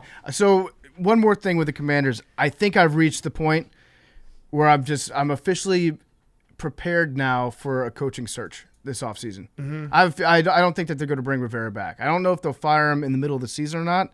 But I don't think that he's done anything to warrant having a future as the Washington I'd agree. Commanders head coach. Yeah, it feels like you guys had momentum a couple years ago, and it's gone completely backwards ever since. Yeah, that's kind of how things go. Yeah. Okay, next up, Titans-Colts. Titans 24, Colts 17. We said this last Sunday, and I looked it up again. The odds right now, they're not even the odds-on favorite to win the AFC South. Titans are plus 170 to win the AFC South. This is... Like the Titans winning this game and having everyone be like, oh, the Colts, before the season, they were the team. The Jaguars look good. I think the Titans are just going to find a way to win this division because that's just what they always do. So as far as the Colts go, they continue one of the weirdest stats in football where it's very, very easy to figure out if the Colts are going to win the game or not. Mm-hmm. And that is if Taylor has 100 yards. Yeah. And he got bottled up big time. If he has 100 yards, they never lose. Did he have him last week against the Chiefs? But I'm saying they never lose when he has 100 yards. Last Yeah. week, I think, was the first time that they've ever won when he doesn't get 100 yards. I think he had like 60 or 70 last week. But in the last 71, yeah. In the last year and a half, I think he's it's just magic for them. Like you get him 100 yards, boom, you're going to win. The Titans, I think, are going. Yeah, they're probably going to win that division. Like it's just crazy because there's nobody else. Like the Jaguars, maybe. Yeah, We'll maybe, see. but it's the Titans. Mike Vrabel always has the team. Like whenever it's just basically been the same thing for whatever it is, 4 or 5 years now. You doubt the Titans, and then they win. Mm-hmm. That's just how it goes. I said on Friday that I forgot Derrick Henry in the 2,000-yard rush. I had people up my ass all day. Yeah. And they probably use that to win. Because it's just any type of Titans fans hear any type of little bit of a slight, not just the fact that I'm an idiot and have shit for brains, and they're like, they forgot about the Titans. They probably sent it to Mike Vrabel, and he's like, they forgot about us. We're gonna go win. Yeah, well, that's just how easy it is. The Titans also they make it very easy. They give us the ammo sometimes. Yeah. They have shitty losses. Yes, in games that they should by no means lose, and then we obviously have to doubt them. So it's like it's a vicious cycle that in the end it works out to benefit them because they do feed off us, and then they end up proving us wrong eventually. But they give us plenty of ammunition to work with. Is what I'm saying. So their next games they're playing the Commanders, then they have a bye. Then they're playing the Colts, so that's weird. You know, they play the Colts twice in 3 games, and then they play at the Texans. They could easily be 5-2 going into a tough stretch. I'm just saying, if you want it, plus 170 it's now because it might not be there if they do roll off a few wins here. So let's talk about the Colts real quick. Frank Reich, he was brought in to be the quarterback guru, Yeah, right? That's what he's known as, the quarterback whisperer. Is he a whisperer or a guru or? I don't know what you can call him, but that's what he was labeled as when they brought him in. Like, fix what's going on at a quarterback position. He's only had an offense that's finished top 10 in passing one time. Yep. Just one time. That was 2018. Yep. That was his very first year. You know who the quarterback was then? Yeah, Andrew Luck. Andrew Luck was a quarterback there. Overrated? He made Frank Reich good. Frank Reich's a bad coach. Yeah. He was fine. I think they've been in like the 20s in their passing offense. Well, he was rated as the best quarterback of all time, but he wasn't. So yes, Frank Reich too is a good sense. Whenever we talk about a team and like, hey, why aren't people saying like Frank Reich might not be a great coach? He should get fired. And then I had a lot of Colts fans being like, dude, we've been saying this for a very long time. So I think they're pretty fed up with him. Yeah, and it feels like maybe even Ballard too, because Ballard has gotten a lot of good publicity because he drafted well at these offensive line with Quentin Nelson, Darius Leonard, who's Shaq Leonard now. He's hit some home runs, right? But then you're like, wait, he never figured out the quarterback position. It's a pretty big part. Kind of important. Jonathan Taylor, great pick. Like, he never figured out the quarterback position. So he almost bought all this time because he got everything else kind of set. So everyone's like, every time you talk about the Colts, like, their roster's good. Their quarterback away. Yeah, their roster's good. Well, the quarterback kind of is. It's the most important position in all of sports. Yep. Probably should figure that one out. I think that Frank Reich is an example of height privilege in this country. I think if he was short, if he looked like Matt Rule, I think he would have already been fired. Also, the gray hair just gives him a gravitas. He looks studious. Yeah, you always see a guy like that, and you're like, he's probably knows more than everyone else. He's got the professor vibe he going wears on glasses. To him. Yeah, I'd take financial advice from Frank Reich. Yeah, if Frank Reich had like a pencil thin goatee and wore a smock and was 5'7" like Matt Rule and spat on himself, he'd be fired. Gone. But instead, he's a big dude who looks smart, so they're like, he'll figure it out. I trust him. Yeah, no, he is the type of guy where it's like you want to just like go up and shake Frank Reich's hand, slap him on the back, and be like, I'll have your daughter home by 10:30, sir. Yeah, like that's him. So yeah, you're right. You don't fire that guy. No, you don't fire that guy. Yeah, you just say sir and thank you because you probably trust him. He's probably he probably leaves his office nice and clean. Yeah. Pleasant smell around the facility. Says hello to everyone. Probably brings flowers for people on Fridays. Knows everyone's name. Yeah, probably nice guy. Really nice guy. Brings cake for the janitor on his birthday. No one knew that it was his birthday, but Frank did. Yep. He's a good, solid guy, but a bad coach. Yep. Also, Matt Ryan has 10 fumbles on the year, which seems like a lot.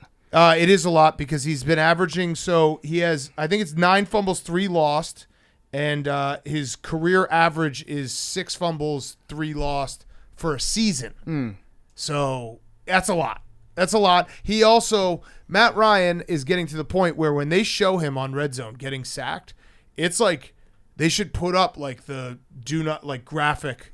It should be the sensor that you see on tweets and Instagrams when you're about to watch someone die. Like, do you opt in for this violent experience you're about to witness? Because every time he gets sacked, the ball goes flying, his limbs go flying. Like, it's a car. He's a crash test dummy behind center, getting sacked, and his limbs are being ripped off. So I don't know if Red Zone could do that, but I would like the opt-in so that I don't have to watch Matt Ryan get dismembered every time he plays football. You know it's bad when the Washington Post, a newspaper based out of Washington, D.C., has an article that just says Colts Matt Ryan on pace to shatter season fumble record. Oh yeah, he's going to shatter. That's not good. It's going to get shattered. It puts him on pace for 38 fumbles.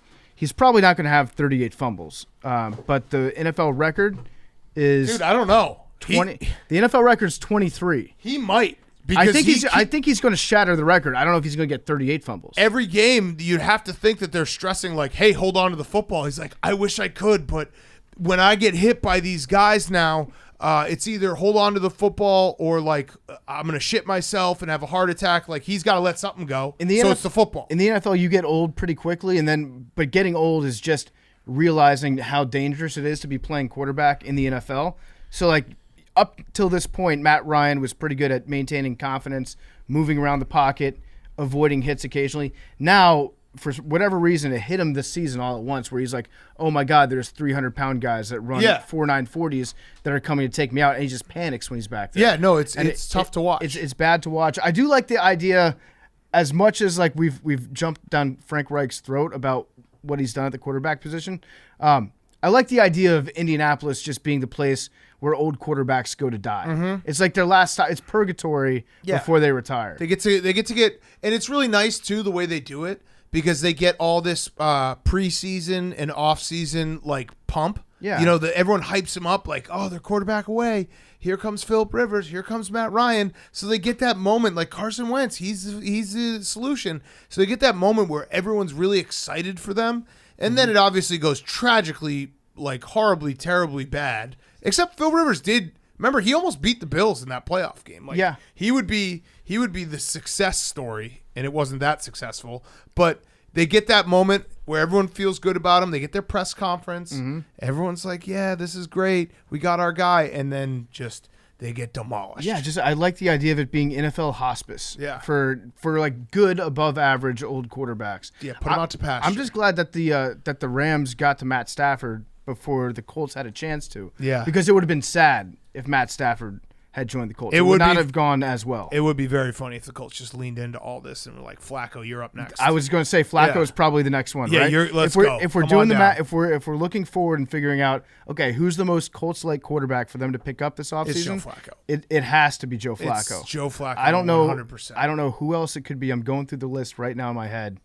No, it's Joe Flacco. Joe Flacco, yeah. It's Joe Flacco. Maybe Tannehill? I don't think he's old enough. Maybe, Derek Carr would be perfect in like 3 years. Yeah, he would be perfect in 3 years because you know that he'll get sacked violently. Yeah, when he gets up, he's going to get. Yeah. If you give him like until this contract is done, Kirk Cousins, would be a perfect Colts quarterback. Perfect Colts quarterback, and all the fans will sell themselves. Yep, it'd be great. Okay, so yeah, Titans plus 170. Take a look. All right, PFT, you got a quick word from one of our sponsors. What are you gonna say, Billy? Okay. Yeah, before we get to this next game, I want to talk to you about CrossCountry Mortgage. We love CrossCountry Mortgage. We're known for having opinion here, and to be honest, we're usually spot on.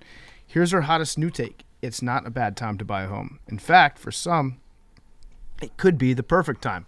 Look, with low to no money down or refi options that let you draw a line of credit with lower interest than a credit card, CrossCountry Mortgage has all your bases covered. CrossCountry Mortgage listens, they understand, and they communicate throughout the entire loan process. They provide more loan options tailored to your financial capabilities. They have innovative technology that focuses on what's important to fulfill your loan needs. They have faster closing times than the competition. They have stable monthly payments and low to no down payments. You can access your equity to use for larger expenses, from debt consolidation to home renovations. And who doesn't love swag? Get a free Barstool and CrossCountry Mortgage sweatshirt when you sign up to refi or get pre-approval. That's while supplies last, of course. When you need an outfield assist, CrossCountry Mortgage has more than enough arm strength. See if you qualify today. Visit ccm.com/barstool now. CrossCountry Mortgage, LLC, NMLS 3029. All loans subject to underwriting approval. www.nmlsconsumeraccess.org. These games are also brought to you by Curve. It's football season, which means that you're buying beer, you're buying snacks, maybe even a new couch for the most premium watching experience. Whatever it is you're buying, if you're using a card for any purchase, big or small, you need Curve. Curve combines your entire wallet into a single card and app. With Curve, you upload your cards into the Curve app. Then when you use Curve, you can swipe and indicate what card you want to use. Or you can assign your card for certain purchases with the Smart Rules feature. Maybe you want a specific card to cover anything over $100, while a different, more rewarding card to pay for groceries. It's easy. You just set it and you forget it. Curve also gives you additional cash back on top of any rewards that you're already earning on your other card and your debit cards as well. So make sure to go to curve.com/barstool, receive $20 in Curve cash once you download the app, open an account, and make your first transaction. Sign up at curve.com/barstool. Get $20 in Curve cash. Terms and conditions apply. Okay, back to games. Giants 20, Bears 12. I've been calling for the triple option. Unfortunately, it happened to the Bears. The Giants rushed for 262 yards, and they threw for 71. They just rammed it down the Bears' throats. But the good news is Justin Fields had 11 completions, which is almost half as many as he had total going into this game. And the last play was objectively hilarious, and I counted 2 absolute dimes that he threw backwards. Other than that, the Bears stink. I think Justin Fields is actually better at throwing the ball backwards than he is forwards. Without a doubt. Because he threw that across. It probably went like 40 yards in the air. Yeah. And went like 15 yards back, but that was pretty sick. Yeah. And the Giants deserve a ton of credit. They won this game running Wildcat out of necessity in the fourth quarter because Daniel Jones got hurt and Tyrod Taylor got hurt. And they just were like, all right, they did a couple series where Daniel Jones was like a decoy, and they're like, fuck it. The Bears can't stop us. We'll just run it down your throat with Saquon being quarterback, and then we'll kick a field goal. And in a very Bears fashion, this is like most people don't even know who this is, but Velus Jones, the Tennessee wide receiver, who everyone was like, oh my God, great pick. He's so fast. This is going to be great. He hurt himself in camp, and then he finally made his debut today. He was the guy who muffed the punt before Justin Fields had a chance to possibly – he wasn't going to bring him back. But maybe that was like, hey, we could have this moment, a Zach Wilson moment where maybe he'll bring him back. No, the guy that we've all been waiting to come back, and has this crazy speed, he muffed the punt, game over. The Bears suck. I really didn't understand what the Giants were doing when they were bringing Daniel Jones in and putting him at wide receiver. Decoy, yeah. Because why do you even have Daniel Jones in the game? Because that is, I guess it's probably because when they practice their Wildcat package, they probably have Daniel. They like move him out there and they run the play from that position. Fake a pass back. They fake a pass, something weird like that. But I don't think that they have a package ready to go that's just like no Daniel Jones or no quarterback on the field at any given time. And even when Daniel Jones was in the game, he's definitely like a one read, and if he doesn't see it, he just runs. Yeah, and he ran all over the Bears. And he ran all over the Bears, and he's so funny to watch him run because he's actually pretty quick. Daniel Jones, for his size especially, remember like when he had that run a couple years ago and he tripped on like the 18-yard line? When he was on that run, he reached like the fastest speed of any position player that they tracked in the NFL that year. Yeah. Before he tripped over. So he's pretty quick. But when you ask him to do anything like turn, he becomes the most uncoordinated person in the world. Yes. So he's awesome when he's in a straight line, much like DK. And then when you ask him to do anything, he's like a dog that's running across a hardwood floor that then hears the can opener go off in the kitchen. Yeah. And he does the like 3 steps in place when he's trying to gain his footing, and he just falls down. He's a deer that sees the lights in like late at night and just freezes and then just sprints. Yeah, deer on like a frozen over lake. Yeah. And then you see one guy go out in the lake. Yeah. Yeah. R.I.P. But yeah, it is. You're right. Mm-hmm. It's exactly what he looks like. And the Bears actually did something that is crazy that I agree with this, but they punted the ball on 4th and 2 midfield with 3 minutes left because they're like, the Giants don't have a quarterback. And then that muff punt happened. So, yeah, they suck. And Justin Fields' guy meter, I'm at like a 1.5 out of 10. He had a couple nice passes today, though. Couple nice. Also, I don't think you could.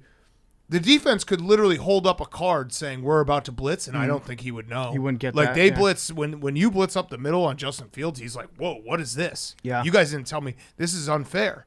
Like I think Justin Fields is playing backyard football where it's like you only get one blitz every 4 downs. Yeah. But so when you do the second one, he's like, "This wasn't part of the plan."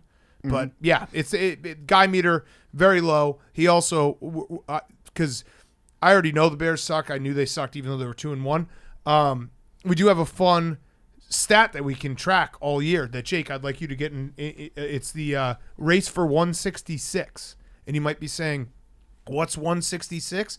Well, 166 is the lowest amount of completions that I could find of a starter in 16 games. Okay. Doug Williams did it in 1979 with the Tampa Bay Buccaneers, who went on to win a Super Bowl, so maybe that's Justin Fields' destiny. But right now, Justin Fields is on pace for 145 completions this year.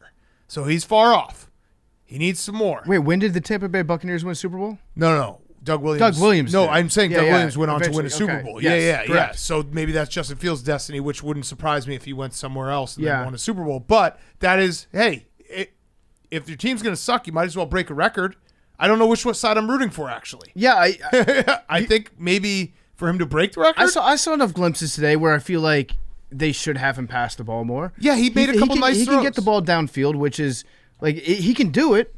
It's a problem right now of asking him to do it. Yeah, right. Why are they afraid to ask him to do it? Well, all right. So the problem is he really it feels like it's first read or bust, and then he had there's 2 in my mind. One that was like a dart right over the middle, and then a deep ball I think to Mooney that was like, okay, this is he's showing flashes of the guy, and then everything else. And the offensive line sucks. I know that he doesn't have weapons. I get it all. The guy meter is as low as it's been, and I will hopefully go back up. But now, hopefully, he's chasing, just beat Doug Williams, 166. That's the number we're going for. We got it. I do think that as far as like first-year coaches go, Daboll is the best. I actually really like him. So the weird stuff where he runs out of the Wildcat for the rest of the game, after he's missing his first 2 quarterbacks, neither one can really play the position. Like, that's something that most first-year head coaches would just shit themselves if they were put in that position. They would screw up the details, ruin everything. Daboll was prepared for it. Also, he's a bald guy that was not wearing a hat in the rain, which he's a fucking psycho. Yeah, I love that about it. It's a very intimidating look on his part. Like a wet rat. Like, dude, you look at him and that's a man that will headbutt you. Yes. So he's doing like all these weird small things correctly that he has no business nailing as a first-year head coach. Like, there has not been any learning curve on the small tactical parts of the game, whether it's like clock management, substitution stuff, challenge stuff. He's doing every single small thing perfectly. And so not only that, but the Giants are better than the Bears. The Bears stink. But like similar to Arthur Smith, he was like, hey, you know what the Bears can't do is they can't tackle and stop the run. So we're going to game plan to just run the ball down their throats.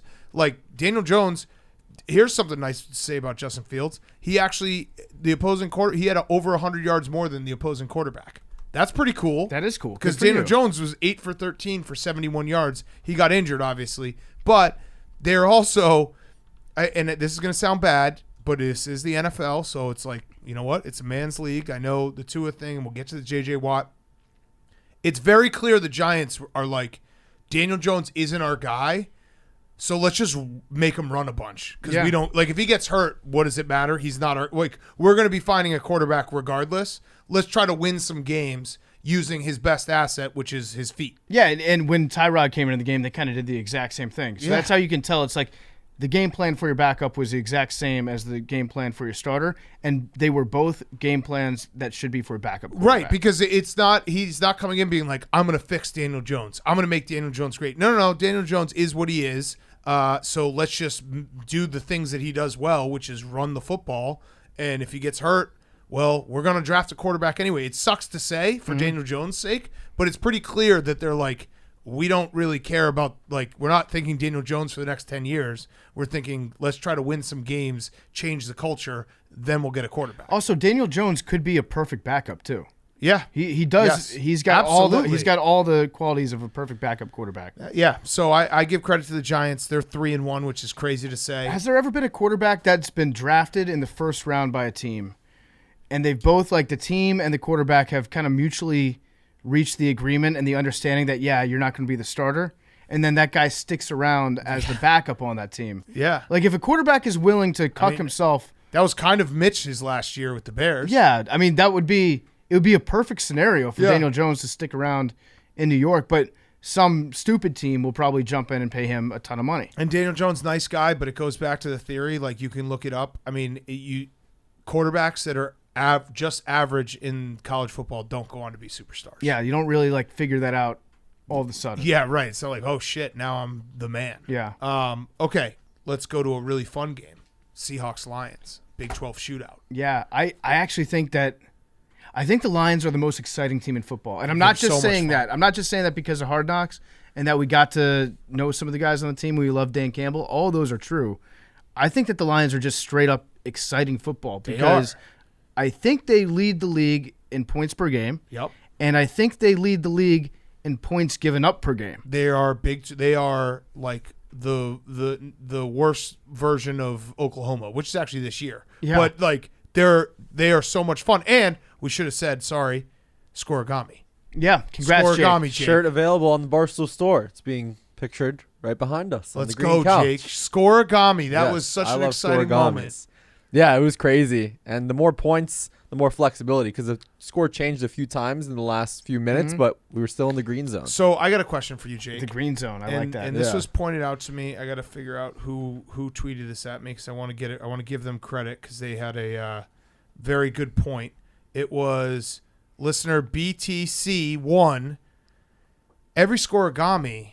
Yeah, it gets closer to not having any more. Does that make you a little sad? Like it is kind of, it's a fun moment. Just enjoying the ride. But it means that you're one away from never having a Scorigami again. Yeah, Billy's very confused by this. Billy, so there's a That's finite no way to live life. I know. Amount I'm of just scores, asking. Billy, right? That's like if you trade away 5 first-round picks for I'm just you asking. play for the present. Is there a small party that walks away being like, well, there's one more, leaf that died. It's winter. No. Okay. It just makes it that much harder to earn. Yeah, okay. Yeah. All right. Good. Billy, I'm going to explain this here really easily, okay? So Numbers are infinite. So Billy, if That's true. That is true. that's true. So if one day we make touchdowns worth like 30 points each, then yeah, we'll have Scorigamis out the No. asshole. Offensive game is if changing. you watch the Chiefs Bills playoff game, you'd Yeah. understand there are an infinite amount of If you only Scorigamis in need to the watch future. that. There's not. Yeah, I did. There's not. I missed that one. There's not. I was busy. I was watching my Dragon show. One day, everything is going to get more intense, faster, stronger, and more points. Okay. I think I said this last year. I think rule changes with scoring are going to come at some point in the next 30 years. Like make I touchdowns think- worth different points. Maybe that, or I've always said kick off through the uprights equals 1 point for the kicking team. Okay, so I've heard that one for a while too. Why not? I don't think that they're going to do that one. What I think they should do is safeties should be worth 4 or 5 points. It's Yeah. so hard to They're get a just safety. so rare, so it It's- wouldn't change. listen, But that's what I'm saying. Like it's so Yeah. hard to get a safety. I feel like the juice isn't worth the squeeze almost. Like 2 points, that's nothing. It's fucking impossible, especially because refs hate calling safeties. They make you get like the entire ball has to be Right. out of the line. Like it's very, very tough for them to call that. So that's one that I could see changing. Scores could keep going up. Yeah, you're right. How many games, Billy, do you think off the top of your head, because this is to my next point, in the NFL have had over 100 points scored? I'm looking at the most scored ever. And actually, I think it's like 6. There's 4 games over 100, which is kind of oh yeah, 6. Sorry, there's a tie for 4. So yes, there's 5 games ever that have gone over 100, which is crazy. The highest scoring game was Washington 72, Giants 41 with 113 points. In 1966, yeah. If you don't think we're going to get back to those Maybe levels, we will. What was that Monday Night Football game? That was that Chiefs. Are you talking Chiefs Rams? Yeah, that was The water third cooler all game. time. 105 It was points. 54-51. 54-51. So this brings me to my next point. Eventually, Jared Goff will retire, and it will be our job as friends of Jared Goff to try to get him into the Hall of Fame. And I found a stat that we should be standing on our soapbox for. Jared Goff has now been part of 3 of the top 20 highest scoring games in NFL history. Incredible. That's pretty cool. Yeah. That's pretty cool. That's pretty impressive because a quarterback, their job is to score points. Score points. Now, it gets a little. It's tough because there's 3 quarterbacks that have been part of 90-plus games. Jared Goff being one of them. Drew Brees, Hall of Famer, being the other. Carson Palmer also was part of 3 90-plus games, which is crazy. Carson Palmer, he could sling it. Yeah, he also. I was looking it up because I started going down a rabbit hole. One was Carson Palmer versus Phillip Rivers. That makes sense. Then Carson Palmer had 2 games over 90 points against the Browns. Do you want to guess the quarterbacks he played against in those? Because it's fun. So it was Browns Bengals. I'm going to guess that like 2004, 2007 are the 2 years. 2004, 2007. Whedon? Nope. No. Colt McCoy. No, that's too early for him. Kelly Holcomb? Kelly Holcomb. Let's go. Was 2004, 58-48. And then Derek Anderson was the other. Okay, yeah. 51-45. Horse balls. That's fun. That's fun that Carson Palmer was in 3 games over 90 points, and 2 of them were against Kelly Holcomb. Dude, Kelly Holcomb was good. Now, this is hurting my Jared Goff theory, but let's just go back to that. 3 games that are top 16, if you want to really get down to it, of the highest scoring games in NFL history have featured Jared Goff. That's pretty impressive. That's pretty impressive. I do think that we need to point out, though, and we can discuss the Hall of Fame stuff separately. Jared Goff is legitimately good. Yeah. He's good. Yes. He's taking the lines. He's scoring. Again, they're scoring the most points in football right now. Yeah. Big Cat, quick pop quiz. Who's scoring more points per game as a quarterback? Jared Goff or Patrick Mahomes? That'd be Jared Goff. That would be Jared Goff. That'd be Jared Goff. Quick pop quiz. Who's scoring more points per game? Aaron Rodgers or Jared Goff? Oh, that'd be Jared. That'd be Jared Goff. Jared Goff is scoring. His offense is scoring. They're the number 1 scoring offense in the NFL. Also, it proves our theory that the Detroit Lions can lose to any team in the NFL by 3 points. Yeah, I mean, they shouldn't have. They can lose to the Eagles by 3 points. Yeah. And they can lose to the Seahawks by 3 points. I wanted to bet the Lions today, and then I looked at it and I was like, wait, they shouldn't be 4.5. It was 6 earlier in the week.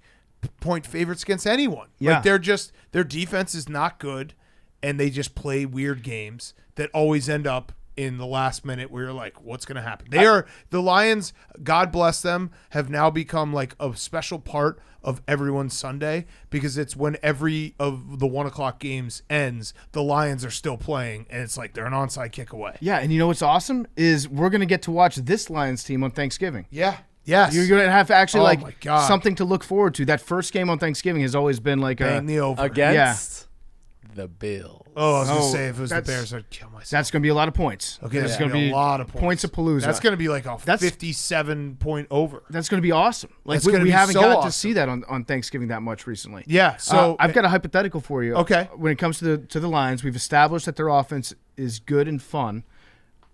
If you gave the Detroit Lions the Tampa Bay Buccaneers defense, Super Bowl. but you replaced their free safety with Billy, Not Super Bowl. would they be better than they are right now? The Bucs defense with Billy football at The safety. Bucs defense had a tough night. I can play the run. I can play the run. Put Billy in the box. No, I think they would go. I think they would go after him pretty. You hard. think they'd attack him? I think they'd attack Dude, him. I very could hard. I could Billy shove would be holes. injured within 5 Guys would plays. just be running past him. They would just run 4 There's verts every NFL time. players. I know, but I can dive at legs. That's what safeties do. But what about the fact that what I just said? They're That just they running pick on 4 me? verts every time, and you got to go somewhere. Leonard Fournette's running at you. They got to go. You're not stopping him. I'd play it. Well, You just run 3 guys straight go routes, and then 1 guy underneath the middle. have you seen how safeties tackle? No, Not as good as Billy. I don't watch football Not as good either. as Billy. Billy can do better than an You NFL literally safety. just gotta launch at The their better ankles. question is how many plays until Billy gets violently injured?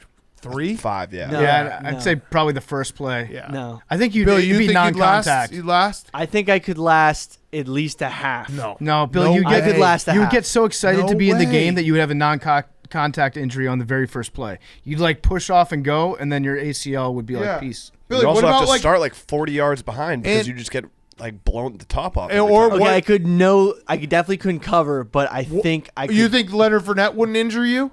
I would dive at legs. Okay. Easy as that. That's- I mean, why hasn't anyone thought of that? Okay, let me rephrase, Big Cat. I might miss a lot of tackles. What if you took the Bucs defense and replaced you took the worst player on Georgia's defense and put them in the starting 11 on the Bucs defense. Lions are then Super Bowl? maybe not Super Bowl, but they're a deep playoff run. They're a deep playoff run. So the Lions, they just got to figure out defense. That's all. Yeah, they got to figure out defense. And on the other side, Geno Smith, we joked about him cooking. He actually is cooking. So he leads the league in completion percentage. He's actually got the highest completion percentage of any quarterback ever through 4 games, 77.3% to start a season. And I just think it would be so funny if Pete Carroll just keeps doing this as a fuck you to Russ Wilson. Yeah. Because Geno Smith just had back-to-back 300-yard games for the first time in his career. If he's just like, yeah, Geno, you throw the ball as much as you want. I think there's something to be said, though, about like when Geno Smith throws the ball, it makes you feel better watching him do it than when Russ does it. When Russ does it, it's kind of boring. Yeah, it's true. It is. It's true. It's like boring to watch Russell Wilson play quarterback. It's now. true. When Geno Smith does it, you're like, oh, holy fuck, Geno Smith's doing that. Yeah, and this game also was an all-time fantasy. Like, if you had anyone on this game, that was awesome for you. Because T.J. Hawkinson went insane. Rashad Penny went insane. Like, everyone was catching Jamal Williams, DK. We didn't even talk about DK taking a cart to go take a dump. Yeah, so DK got an Uber to the bathroom. Incredible. On the sidelines. Reached for comment. We have an exclusive comment from DK Metcalf about his trip. He said, quote, I had to take a shit. Love it. So love it. I think most of us could have figured that part out. But it's good to know. It's so Confirmed. awesome. Like, imagine being able to like dial up a golf cart. Like, yeah, because right. we all were like, DK got hurt. Like, nope, power move. He had to take a shit. Well, yeah, what happened was they announced on Twitter, I just saw somebody say, like, DK Metcalf has exited the game they brought out the cart for him.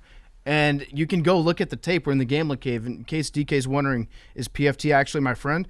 I was like, oh, my God, can someone find out what happened to DK? Is he okay? I can finally beat him in a foot race. I thought he had well, in the poop cart, I can't. That's the only way he could beat me. But I was panicking. I was like, oh, my, I hope he's not, like, actually hurt because that would be bad. I didn't want that to happen.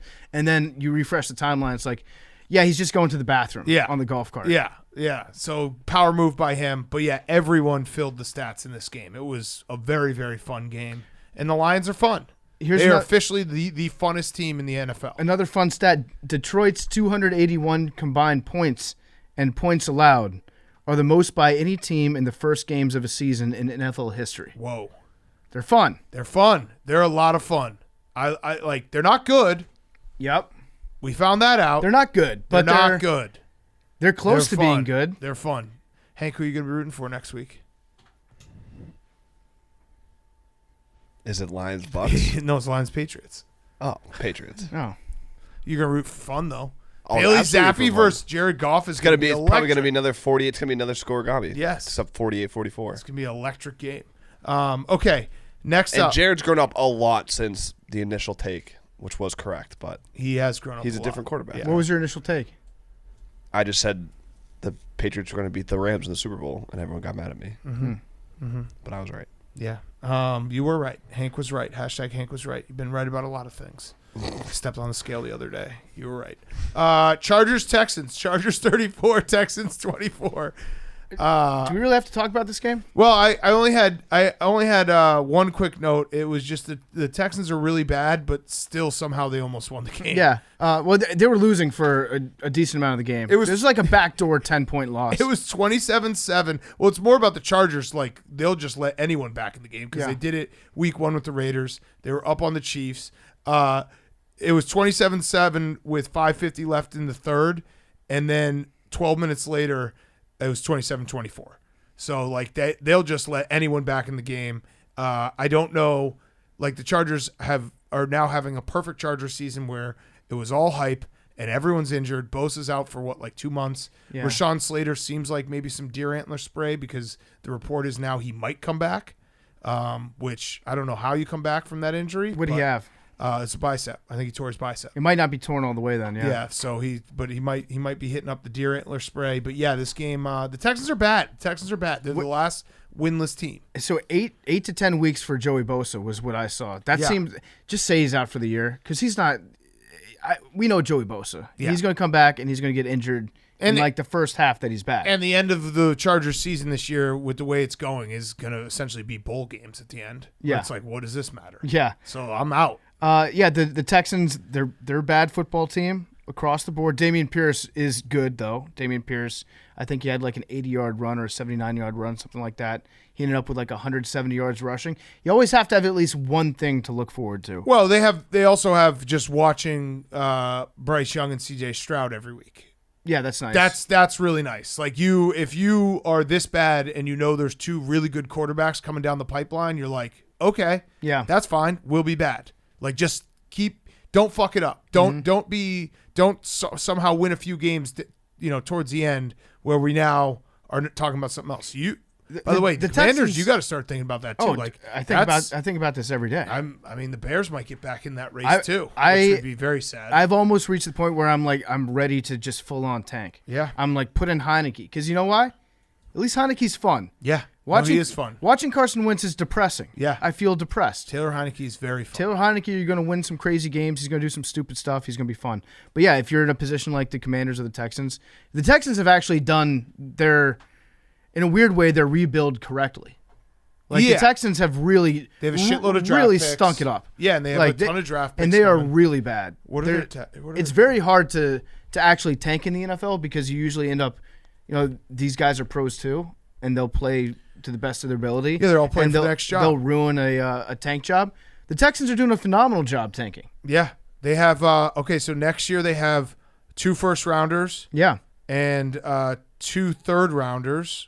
Or sorry, 4 third-rounders. Or no, 3 third-rounders. That's pretty good.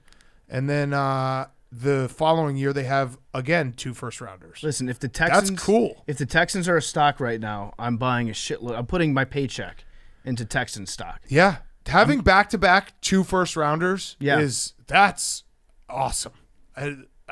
I've never had that. That's awesome. I mean, imagine how cool it would be, Big Cat, if you just declared, if you're living in Houston right now, maybe you've checked out of the team for a while, you get to just spend the rest of this year not really worrying about how your team does. You have zero expectations. In fact, you probably want them to lose. They're so boring that you probably don't want to watch them play on Sundays. You get a lot of shit done this fall, and just knowing that over the next 2-3 years, you're going to have a great, fun team to watch the entire time. And you get to play a little revisionist history and be like, yeah, that was smart that we got rid of Deshaun Watson. Serial predator. Our team did a great job identifying that Deshaun Watson had these tendencies. Yeah, and we made sure that he had the correct hotel reservations and security that watched over him so he didn't do it in team facilities. Well, we gave him all this protection because who knows how many more dozens of women he would have assaulted had we not. Good job, Texans. Yeah, the Texans in this analogy are basically like the Milwaukee Police Department in 1987. Yeah. And so I think one of those guys ended up becoming police chief. So there you go. There you go, Texans. You'll be good if you're a Texans fan. Just know that 2025 is going to kick ass. Yeah, it is. You're going to get some good picks. Okay, let's do last couple ads, and then we'll finish up with the last 3 games. And then we'll do a quick football guys and who's back and get out of here.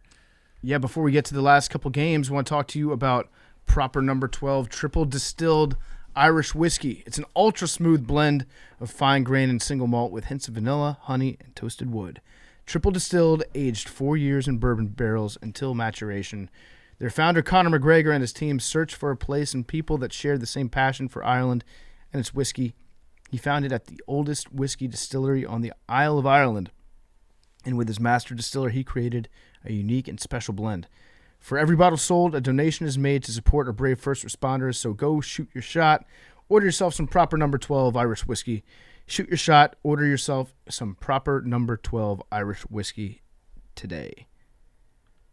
The games are also brought to you by Rocky Boots. Football season is here, which means it's boot season, and Rocky Boots has you covered.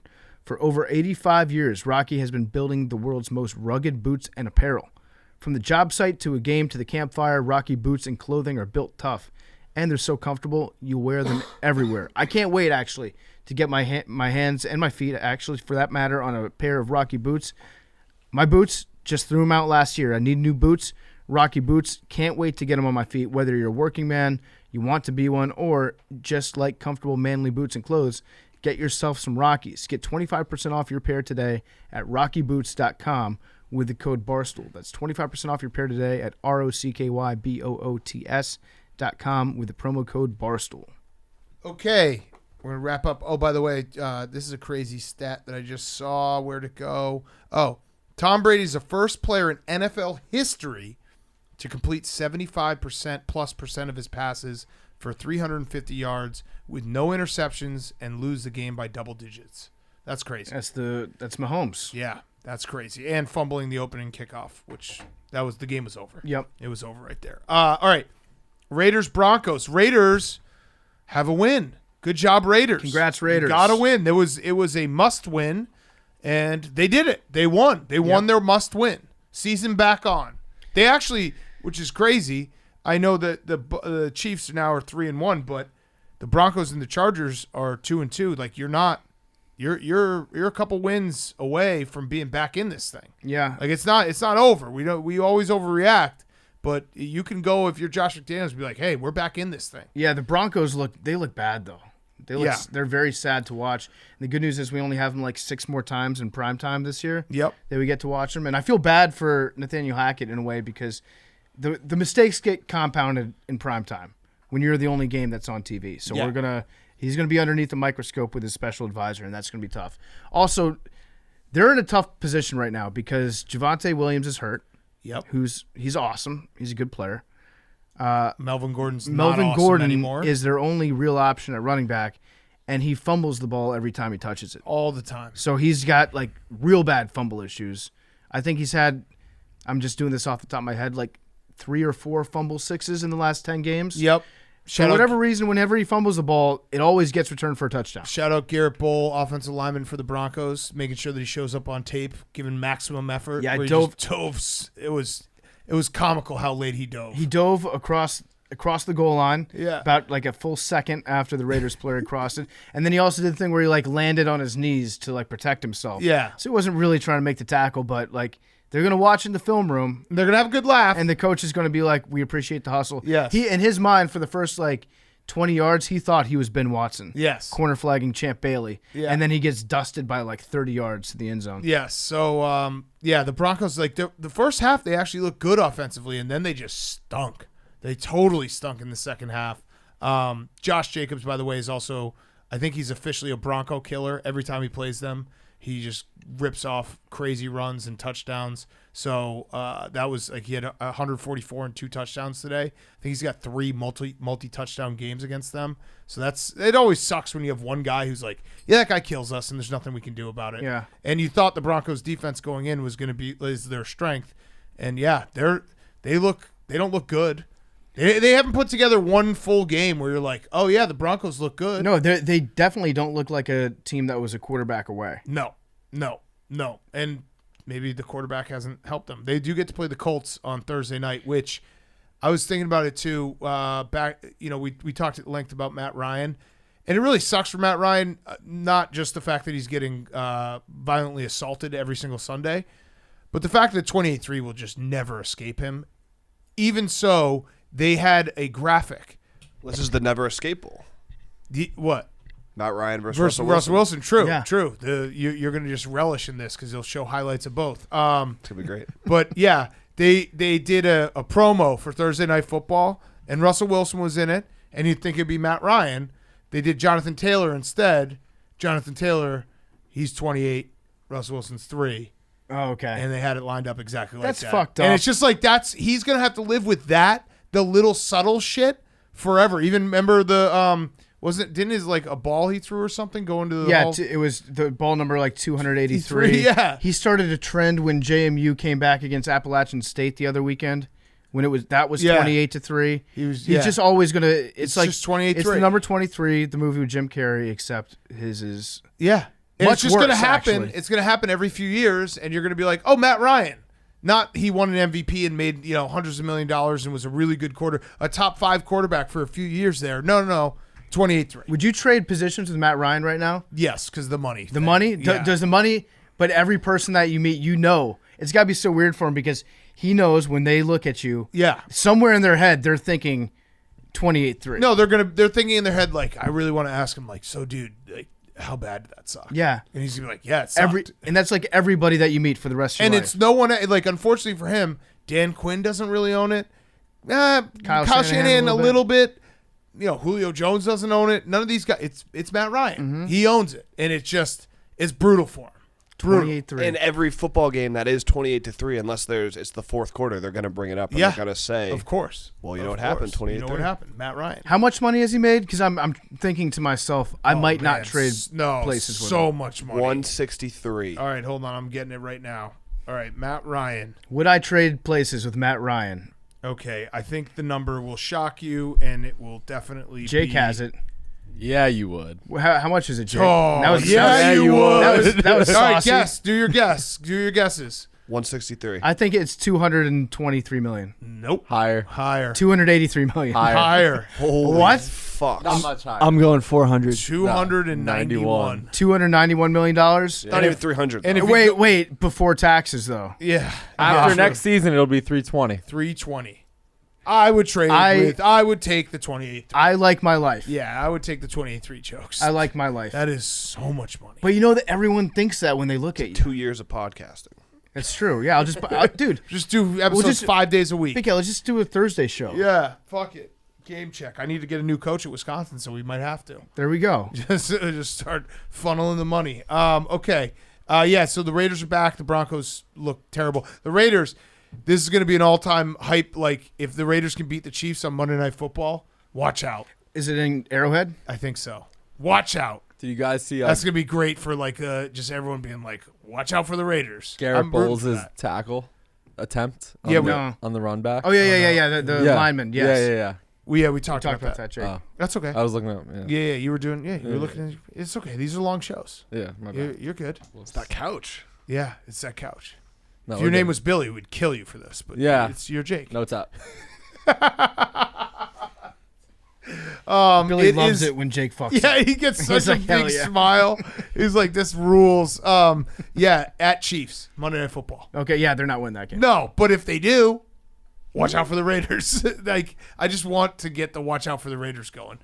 There's got to be a way that we can get the Broncos off primetime games, They have right? so many. Like, as a country, will they accept a change.org petition, Dude, or how does that work? I know you can't do it, but like, just put Mahomes on every Monday Night Football. Yeah, Like, Mahomes just have them play every Monday Night Football game. or the Bills. Yeah, it'd be cool. The Bills or the Chiefs. No one would complain. No. No one would complain. All right, Cardinals, Panthers. I mean, J.J. Watt releases. Tua's off the hook. That was nice. J.J. Watt got in front of that, but released that he said that someone was about to release. It was Jay Glazer, that he had a irregular heartbeat and had to have his heart shocked on Wednesday. Yeah. And that he's going to play. Wouldn't that be HIPAA? Like, actually HIPAA? I don't know. Releasing medical information about somebody like that? I'm pretty sure it would be. That was a power move by JJ. I liked that he did that. You That get was in like front a of cool it. move. And Yeah. so, yes, I think it was good that he got in front of it, but also I was mad at JJ when he announced playing? this. What were you going to say? I was What? going to say a joke, but No, go ahead. Say a joke. or is it just, JJ just trying to put the spotlight on himself again? Yeah, there you go. I don't think so. There you go. I'm mad at JJ. You're living though. in 2016, bro. I'm pissed. Like, I'm mad at JJ for his own good, because imagine something had happened to him in this game, and imagine you died beating Matt Rule and the Yeah. Carolina Panthers. Yeah. Is that really worth it? Like, we're not talking about even a divisional matchup here. You're not going up. You're not like sacking Matt Stafford and the defending Super Bowl champions to win a game. You're beating like Baker Mayfield and the Carolina Panthers. Yeah, no, I agree, but I think that JJ probably asked his doctors, like, am I good to go? And they're like, yeah, you're good to go. He's like, okay, great. Yeah. I'm playing. I'm a football guy. It is crazy when you like think about it in the macro like sense, but if he was good to go, he's gonna play. He loves football. After a heart procedure, I probably would have been like, I would have checked the schedule and been like, okay, we're playing a team in the NFC South. Yeah. All right. Yeah, I'm gonna take 3 days of bed rest after you've shocked my heart back into it. I also wouldn't have waited 4 days to tell everyone. I would have told everyone immediately. Yeah, I would have before- done a before I live did stream it. from the fucking hospital. Yeah, being before I like, did look it. at me, I'm a hero. Yeah. Yeah. What are you gonna say, Billy? His heart's just so big from all the like charity he does. That's Yeah, true. that's That's a good. fact. Very That's good. a That, fact. you know, Yes. it's hard. Yes. Yeah. I forgot, by the way, Baker is bad. He got booed. I did forget, though, that Ben McAdoo is the offensive coordinator, which is just funny. It's funny to think about. You remember when they were looking at drafting Kenny Pickett this year, and then Ben McAdoo just went over and he was like, "Let me see your hand," and just looked at his hand and started to nod to himself. Yeah, that's a good hand, baby. That's a great That's hand. a great hand. Yeah. We should have led with this, though. The curse is over. What is Big that? Cat. Oh, yeah. The Arizona Cardinals have finally beaten the Carolina Panthers for the first time in franchise history. Yes, that's true. Everybody's That's been a waiting fact. for this. Yes. It's been the biggest. Yeah, congratulations. Let's clap it up. By the way, If anyone watched this entire game by themselves, just let me know, and I'll send you. I don't know. I'll send you a present because Jesus Christ, and it was bad. It always feels like extra bad because like Kyler Murray should be fun to watch, and the game was so depressing. Yeah, and bad, and just like the uniforms, like color rush in this was just everything was bad. Here's something though we need to start putting in the tickler file, Jake. The Arizona Cardinals through 4 games. PFT, guess how many points they've scored in the first half through 4 games? 10. 16, so a little more. We need to just start taking their first half under. Yeah. I know that probably won't work. Well, how's their defense doing? Their defense is pretty good too. Their defense is playing well after the Chiefs debacle. They've done well. Like they've held, but like they just don't, for whatever reason, they just suck in the first half. They just come out terrible. I've got kind of a crazy idea. Tell me what you think about this one. If I was Cliff Kingsbury, I would think about having Kyler Murray run the football. Yeah, And they probably, I know it's kind of wild. They will probably get better when DeAndre Hopkins comes back, and then we'll have a chance to make some money off that. But yeah, they're not a fun team to watch. I mean, you have one of the most electric playmakers with his feet on your team, and it just seems like he doesn't run the ball unless they're around the goal line, in which case he will try to score a touchdown or have to come back from But like they don't call any like design or many design runs for him. Yeah. But when a play breaks down, he'll take off. Maybe like have him run the football a little bit. Yeah, maybe run some option. And I do think that they had 3 wide receivers all under 6 feet. Yeah. They're starting 3. Yeah. Very cool. Speedsters. Love it. Yeah. Okay. Last game. The last game is brought to you by our friends at Rowback. I'm actually wearing the new Rowback joggers right now. They have performance joggers. They are super, super comfortable. So am I. Wore them today. Felt great. Promo code TAKE at rowback.com for 20% off your first purchase. RHOBACK.com. Promo code TAKE. New performance joggers. Wearing them. They are everything I wanted in a jogger. They also have the performance hoodies, polos, PFTs, head to toe Rowback right now. So thank you to Rowback. Last game brought to you by Rowback. Use code TAKE for 20% off. Packers Patriots. Is Bailey Zappi the guy? I think he is. Yeah, I think he is if too. They let him throw the ball, he's the guy. Yeah, they let him throw the ball. I love Bailey Zappi. I loved him at Western Kentucky. He was an overs machine. He was so much fun. His name is fun.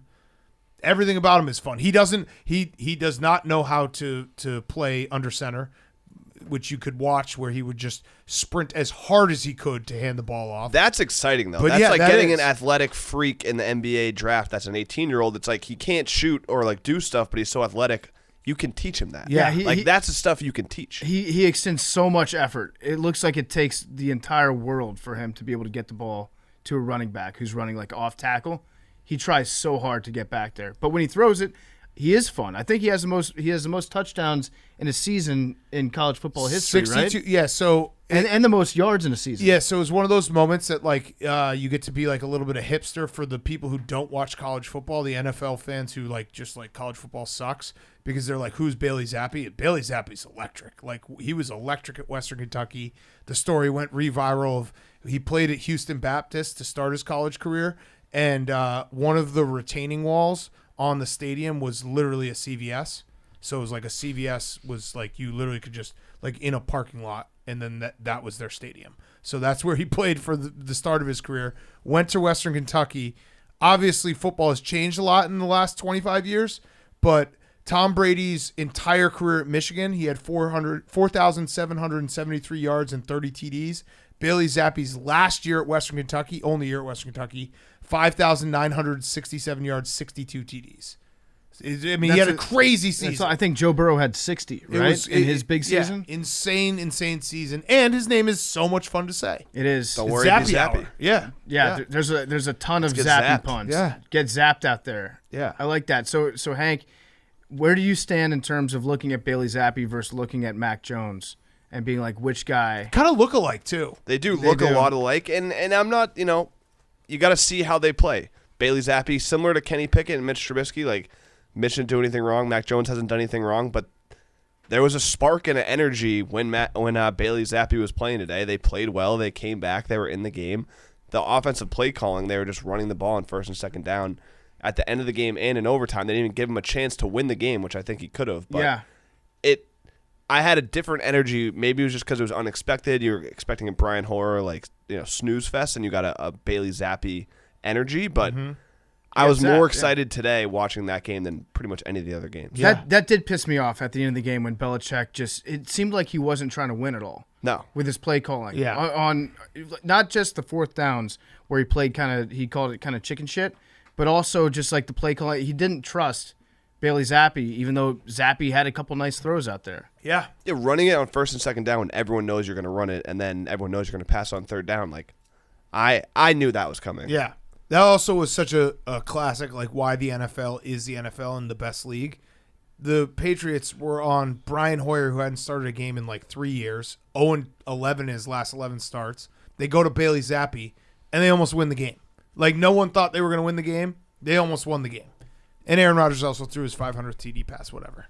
He yelled at his offensive lineman, too. He also used the F word. Yeah. And that got past the censors. I don't worry. You got to snap the fucking ball. I reported it to the FCC already. It's bullshit. Yeah. But yeah, the Packers, I don't know. You should be the Packers. You barely beat Bailey Zappi. So I brought this up too when I came in, but I was thinking about it on the drive in, and the Patriots have one quarterback that's currently active. They're going to have to sign someone. Favre. You can't. Blake. No, Bortles. He's trying to hog all the Blakes. You're trying to get all the Blakes. You're trying to get all the. I'm Blakes. trying to get him it's a not job. Pokemon. You don't get to collect them all. You don't want him to work. I want him to work, but you're getting a little selfish with the Blakes after Blake Griffin signed. No. You guys, trust me. I actually wanted to bring this up because you guys know way more of these random quarterbacks than me. Who else are they going to get? Kaepernick. Yeah, No, they should sign. They should actually sign both Favre and Kaepernick. Yeah. If Belichick wants to have like the wildest season and do the thing where he beats the game on expert mode, get Favre and Kaepernick. Actually, Belichick got to worry about winning. Belichick might be the only on person that on earth that is as bad at texting as Brett Favre is. I think he's embroiled in a couple lawsuits as well on his end. Yeah. But that would be awesome. Get Favre, get Kaepernick, get Tebow. I mean, he did have Tebow at one point on his team. I am rooting for Blake to be back, so whatever. You can have all the Blakes. You're being awesome. it's selfish, but whatever. I'm doing it for Blake. I know you want all the Blakes, but yeah. What's Ryan Mallett up to?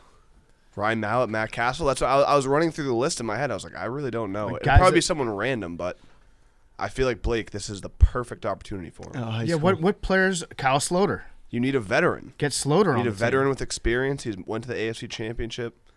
That's true. I mean, he basically did beat the Patriots in Foxborough. I feel like him and Bill would be good friends. Here we go. Here's a quote.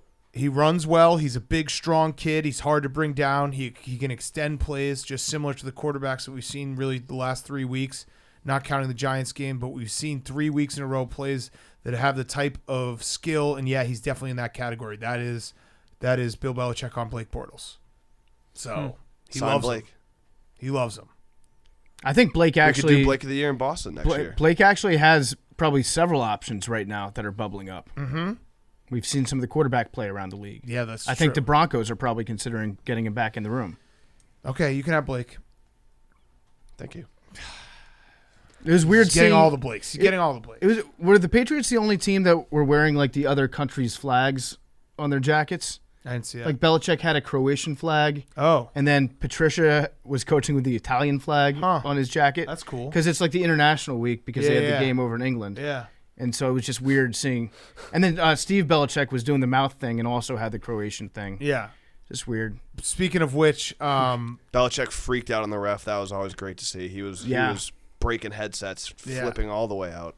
It's that Croatian blood in him. Speaking of which, the Giants and the Packers play in London next week, and it's the first time we've ever sent a game with 2 teams over 500. We should take that It's back. crazy. We should take it back. That's crazy. I like the idea of giving England all our shitty exports. Yeah. Also, I'm officially getting nervous about that gunshot bet we made. What? If the Jets beat the Patriots both times in season, I'd have to get shot in the Wait, leg. that was the bet that you did? I thought it was Super Bowl. Super Bowl, yeah. No, it was Jets beat the Patriots. Both Twice. times? Yeah. Yeah. So, That's awesome. You That have is to awesome. get shot. Yeah, you have to get shot. yeah. That seems like something I would have to get shot, but I'm so happy to hear that. If the Jets beat the Yeah, Patriots we did. twice. That What? literally doesn't do anything for you. Like we did Super Bowl. We did the Bears and the Commanders winning the Super Bowl. We also would not have remembered. Yeah. Yeah. Yeah, I Now, totally thought now it was we Super Bowl have. first. Now we, Jake, put that in the fucking. But we need to Files. restructure it because I've No, been educated on no. tumbling No. of small caliber bullets. No. Wait. So Billy, you're do a saying big one then. you're saying that we need to redo the bet because you figured out that getting shot is bad. Yes. With small caliber The bullets. guy on the Commanders came back in 4 weeks. Dude, yeah, he's our best player right now. Has 2 bullets in his leg. could definitely play the NFL game. Okay. All right. Yeah. Just kidding. Yeah. I'm looking forward to that now. What's the Go Jets. guess the line past lines? Oh, Where is yeah. it? In Where- Foxborough? It's in Foxborough. Pats Lions. I've got Patriots I would say Patriots minus 4. minus 2.5. A rookie QB I mean, it's Patriots at against home. an offensive juggernaut. Over under 50. Patriots minus 2.5. Ooh. Nailed it. 46.5. Ah, my models say take the over. I mean, it is. That's 4 points of value that I just gave you people. Because obviously my model's correct. I had 2.5. Yeah, 2.5 is always the we don't know. Let's just give the home team. Oh, I think we have our biggest line of the year so far. Ooh. Who? Steelers Bills. Oh, in Buffalo? Yes. Oh. 13.5. 14. Wow. That it's got to be the biggest, right? That might so just far? be. It might just be that for the can't lose parlay. Just get one win. Just money line Bills. That's it. That's all it is. Okay. Anything else in this game?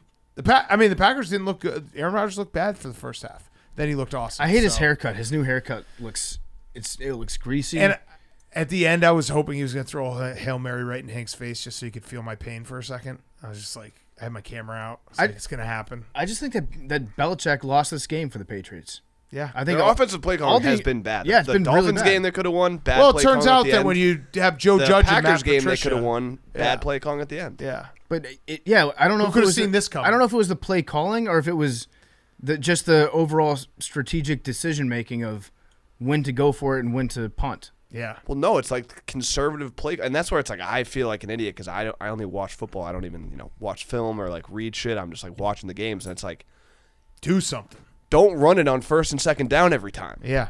Mix it up. Do something. I think that surrender index thing that they put out on like the worst punts. I think he had the worst 2 punts of the year were both today by Bill Belichick in this game. Mm-hmm. And you have a rookie quarterback, third string. You're playing tied House at Lambeau. money, Yeah, 10 you can point do whatever you want underdogs. to do. Yeah, He just should have do been it. wearing a French flag. It's true. The way he surrendered. No not one a expected Croatian you one. to win this game. Go fucking win the game. I agree. Okay. Let's do Football Guy of the Week and Who's Back and get out of here. Football Guy of the Week brought to you by Papa John's. We talked about it at the top of the show. Papa Pairings, new way to get more of your favorite at Papa John's without spending a ton of money. Everything on the Papa Pairings menu is just $6.99 each when you order 2 or more. That's a 1-topping pizza. That's a cheese stick. I'd go 1-topping pizza, pepperoni pizza, cheese stick. I'd probably also add some chicken poppers and a papadilla. And I'd that- support boom. you. Yeah. Because it sounds delicious. 4 of those, $6.99 each. Go get 2 or more items for $6.99 each with Papa Pairings menu. Order at papajohns.com or through the Papa John's app. Billy, Football Guy of the Week.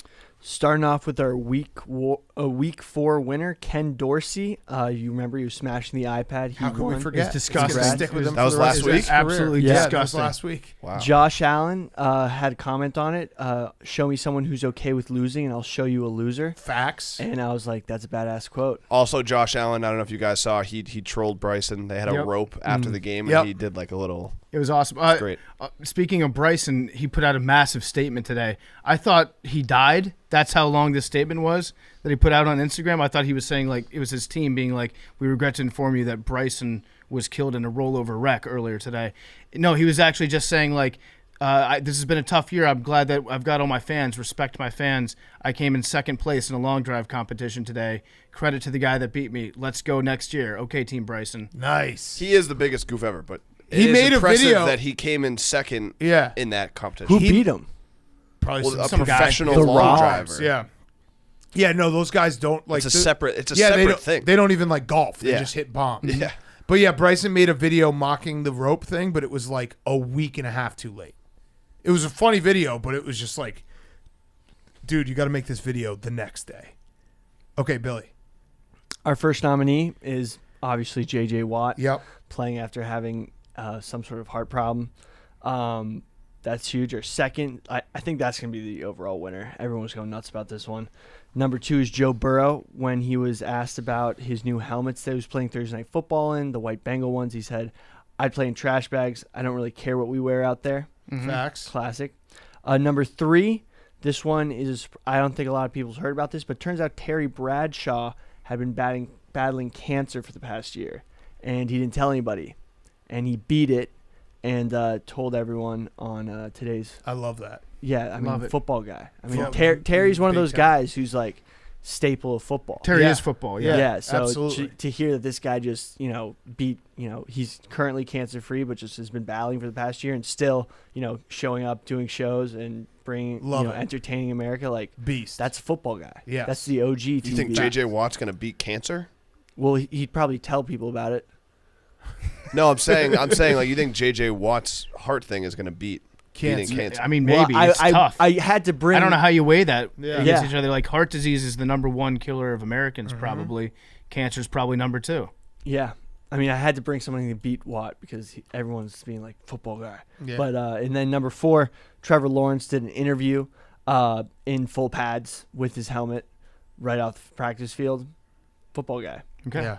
Can't play in rain though, Yeah. so he's got to figure that out.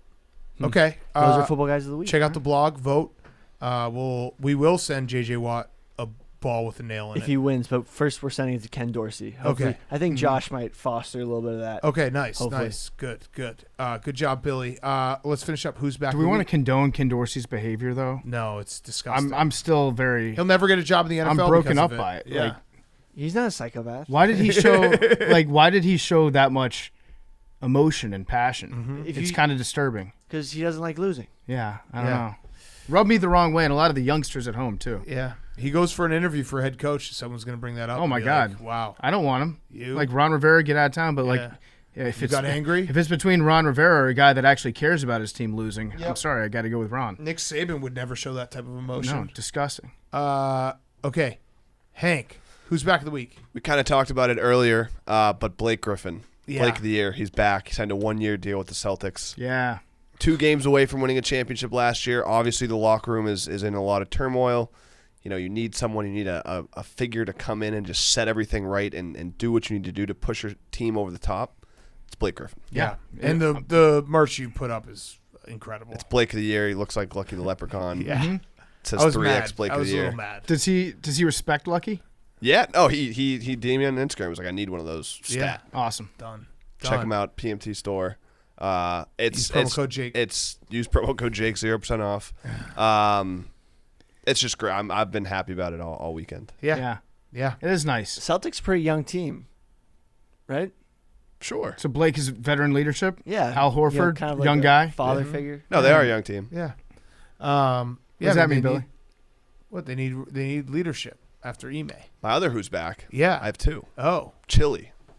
Okay. Chili's back. Are Yeah. you're cucking me on my announcement of chili season being back? Go ahead. Were you going to do that? Well, I usually wait till like gets cold for a couple days in a row, and then I'm like, yeah, it's chili season. I always actually thought Memes made me previewing like a cool video. Chili's- Brian Baumgartner. Oh yeah, that is back. Yes, Brian okay, yes. Baumgartner, Yes. Kevin from The Office, came into the office, and him, Billy, and Ben Mintz had a chili Yes. cooking competition. You guys were the judges. It was incredible. Batgirl Productions. It's going to be a long, very funny video. It's coming out Tuesday. Yes. We'll have some promo videos out this week, but it's going to be Tuesday night. We'll do a YouTube premiere. Everyone will be in the comments. It's a very, very funny, PMT-centric chili Make sure cooking that we video. put that out before the dozen trivia event in Philly. Now you're cucking me on my. Oh, who's sorry. back. Go ahead. Go ahead. Chili's back. Chili's back. Chili's it's back. a very Just- funny Just video. until Tuesday. Just very funny video. Very funny video. Is chili season not the same as soup season? No, chili season, you have to, because my theory is that if you eat a bowl of chili and like the next day, like if you eat a bowl of chili for dinner and the next day it's like 85 degrees, you got problems. So you gotta wait for the consistent like cool temperatures, and it's like boom, now we're going hard on the chili. You can eat it anytime, but it is like if you got a gut full of chili and then all of a sudden you're like, oh, I got to wear a t-shirt and shorts. It's a problem. It's a Anything problem. you'd like to say about the video before it comes out, Billy? Honestly, I think Brian Baumgartner didn't realize that actual characters like the ones he portrayed in The Office existed in real life, and it was quite the dynamic. I have no idea what that means. Yep. Yeah. What does that mean? Tune in on Tuesday. Sure. Were you Sounds good. were you like Ryan? Were you like I don't- the temp? I think, that almost I think burned we the just leave place it- That was down? a perfect. No, we that was leave it up for perfect. the That was audience to perfect. decide. That was perfect. I didn't know what you were gonna say. That's but perfect. That's perfect preview. All right, PFT, your who's back? My who's back is the dozen trivia. Yes. Because me and Big Cat are competing amongst others down in Philadelphia on Tuesday. It's October 4th at 7:30 at the Met in Philadelphia. We're doing a dozen live taping. Jeff D-Lowe will be down there hosting it. So it's my team, the experts. That's right. My team, the experts. The Yak, Frank and the Frankettes, and Uptown Balls. And so tickets are on sale now, and it's going to be a good time. Should be fun. The live trivia. it's a great trivia town too. And the great trivia town. The live trivia events are so much fun. We did one in Chicago last year. It's ruckus. It's awesome. Definitely buy tickets if you got nothing going on Tuesday night in Philly, and come see us because it's going to be a ton of fun. It'll be a blast, yeah. Yes. All right, my who's back is Wisconsin because we fired our head coach. So the Badgers are officially back. They've Back to being good. We were bad for the first time in 20 years, Hank. Now we're going to be good again. Do you think maybe the lease was a little bit too short? No, I Because think you just said that you were bad for the first time in 20 years. Yeah. No, I think that it was painful to watch the Badgers play this past month. They've done all three things they've done in the last month at various times with Paul Chryst in like the last 20 years, and that's lose a non-conference game at home, just be like non-competitive against Ohio State, and then get blown out by Illinois. You can't do all three things in a 1 month span. So Jim Leonard, my favorite Badger of all time, he's maybe the best, like one of the top football guys of all time. Walk on, made it to the NFL for a decade, and yeah, he's the head coach, and I'm ready to roll. Ready to roll. hypothetically, Urban Meyer threw his hat in the Yeah, ring. sure. You just said hypothetically, would you like to put your morals aside to win a national title? Yes. The answer is yes. Mm-hmm. The answer is yes. But I'm rooting for Jim. I want Jim to get the job. I want him to turn it around. I want him to I love him. He is my favorite Badger, so I want him to get the job. But, yeah, it feels good because when you have to answer for your team sucking, if you fire your coach, then you'd be like, well, we fired our coach. Right. Like, it's problem solved. Right. I'm sure it'll be that easy. We were just talking earlier tonight about just how impressive Patrick Mahomes looks. And, his quarterback coach is Matt Nagy, and he might be a hot name that would come across this hiring season. Could. How would you like Matt Nagy to be a Badger? Yeah. When you tweeted out, you're like, I did it as like a half a troll. I was like, yeah, half a troll. Half a troll that was. It would That you did. honestly like half a troll. It would be very funny for me. I'd seppuku myself. for like 8 hours, Yeah. and then I'd realize what I'd Stand done on a mountain. if it actually happened, and I'd be like, it became a little bit too real. Yeah, no. It's just fun to think about. I'd go to the top of Bascom Hill in Madison, and I would just fucking put a sharp blade right in my stomach and bleed out right there. It'd be very funny. Just be dead forever. Also, Wild Stats are back. I got one for you, Jake. You ready for this? Yep. All right. The last time Kansas was 5-0, they did it by beating Iowa State on homecoming in 2009, and they did that this year. And in between going 5-0 against Iowa State in 2009 and going 5-0 this year against Iowa State, they were 23 and 125. So maybe they've broken the code and they're back. Wow. Well, actually, no, that would be they're out of it. They're out of it. They've gotten out of it, right? That's a crazy record in between. 23 and 125. Last time they were 5-0. They went 5-0 against Iowa State in 2009 and lost every game the rest of the season. It's wild. So hopefully that doesn't happen this year. The game day list gets smaller and smaller now too. Yeah, Yeah, they're going there. Yeah. Oh, yeah, game day, by the way. If we're going to do that college football show, Rutgers, Piscataway. I think the show's at 5:30 on Friday night. Nebraska, Rutgers. I think I'm going to the game. Oh, nice. Yeah. Yeah. Support my guy Shiano. Yeah. Yeah, he and Ryan Day getting into it. Ryan Day did apologize to Shiano. Good, because he's going to get his ass kicked. Well, Shiano was doing this point. Yeah. You don't want an Italian doing this point No, to you. Shiano was... That means you're fucked. He was ready to just absolutely choke slam him. He was just going like this. That's literally a death sentence. There's one thing that with an Italian. There's just one thing that Greg Schiano wants to do. If he can't win, he wants to kick your ass. Yeah. And so he played right into his hand of that. Ryan Day would get his ass whooped. Our good friend TJ, his entire career comes down to Friday night. Let's hope the crowd's good. The entire Hitchings family. Their entire reputation is a family. Damn. Yeah. I've told them that. Also, I made a video trying to pump everyone up, and I was like, they've kidnapped me and made me go to Piscataway, and then Rutgers tweeted out the video, and they just edited that part out. So shout out them. Okay, Billy. My who's back is cheating. We've seen a lot of cheating scandals in the news recently, but You I may. don't think any of these are going to... It's consensual.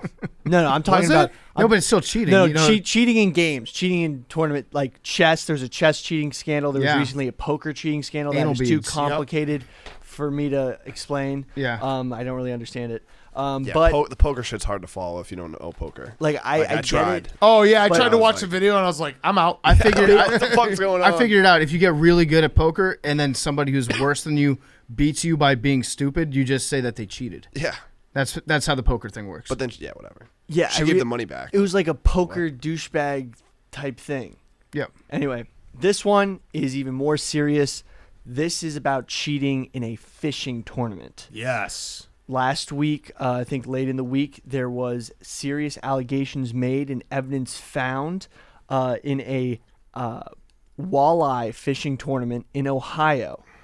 The winner of the walleye fishing tournament, the head of the tournament went to the winner's fish. There was about 5 fish. Mm-hmm. They weighed 33 pounds. And the second place winner said, hey, my fish are bigger. Why do their fish weigh more than mine? Fair question. And then the tournament commissioner said, you know what? We've had so many of these allegations about these guys. Went up to the fish, cut them open. Yep.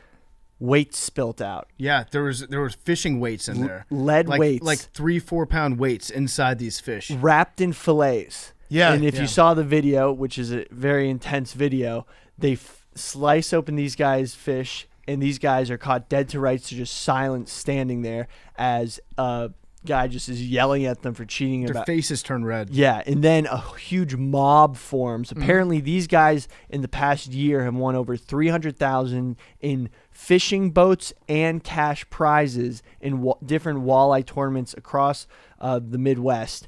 And everyone on that circuit was so irate. I was scared for these guys' lives in the They video. should be. They should have kicked their ass. Mob rule. If that guy who's the tournament, watching over the tournament wasn't a cop, that a whole parking lot full of fishermen were about to jump He was these a two cop? guys. Yeah, that's the only He reason. should have why. arrested him. Well, He should have. No, no. Citizens Why arrest. didn't he arrest him if he's a police officer? Because he. What do we pay the cops for? No, so he told them to leave, and then they called the police because if they stayed there, it was a good chance that the crowd was going to beat the shit out of them. So wait, they actually did call the cops. Yeah, they did call the cops, and that- the cops escorted them out. I guess because- there's a fraud that's been committed, right? Yeah. But like, how has anybody ever been arrested for putting weights inside? They So, should be. apparent- That's a big time crime in my opinion. Apparently, there's something on the books where it's like something like there was an old law where like if you're a horse thief or like a Oh, lobster, blue law. yeah, Yeah. or a lobster pot robber, like those were punishable by death back in like the old days. Horse theft, yeah. Yeah, so Yeah, it's like those laws like you can't like walk with a woman if she's wearing like a sundress on a Tuesday. Like yeah, those laws, the weird laws. Yeah, Yeah, like you so- can't have a pet raccoon.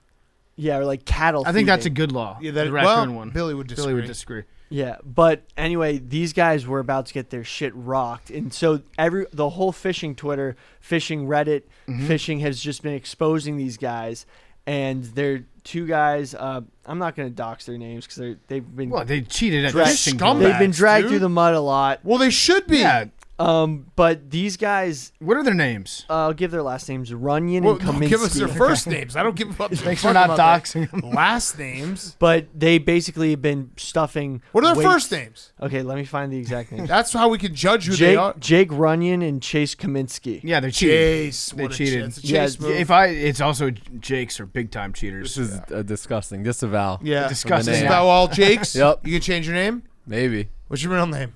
Wallace. Wallace. Wallace Marsh. Wallace Marsh, That yeah. would be great. Where the fuck is Wallace?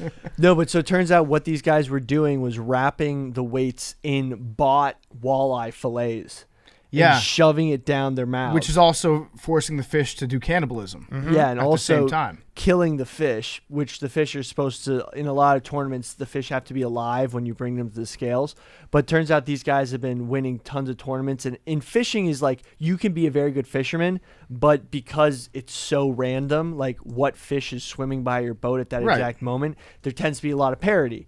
And these guys were winning way too consistently for everyone to be like, hey, something's going on. And at this tournament, the tournament supervisor was finally like, okay, They were outliers, yeah. We're going to cut open these fish. Because usually they don't cut open the fish because they don't want to kill the fish. Because Yeah. it's usually catch and release type thing.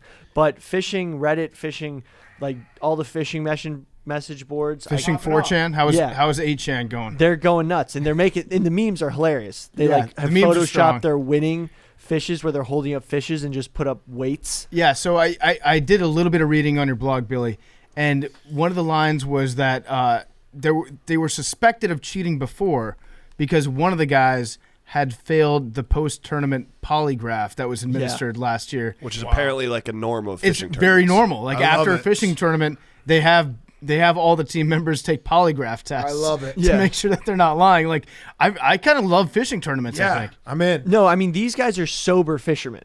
These guys go fishing, Yeah. sometimes don't catch anything, no drinking, no music. Like, these guys are fishing. How Yeah. it should be done. Sober Minus the fishermen. shoving lead weights into Yeah. every dead fish. Sober fishermen are probably the most intense people of all time. Yeah. Yeah, I don't really care for the aesthetic of the professional fishermen. And by that I mean like they look like NASCAR drivers with the logos everywhere. I like to think of my fishermen as being like straw hat, like backwoods, Overalls. like overalls, Yeah. that type of thing. Now they look like they were like shot out of a Mountain Dew bottle. Yeah. Yeah. Yeah, but they've robbed some of the runner-ups were robbed out of hundreds of thousands of dollars, and they have no way to prove it over the That past 2 sucks. years.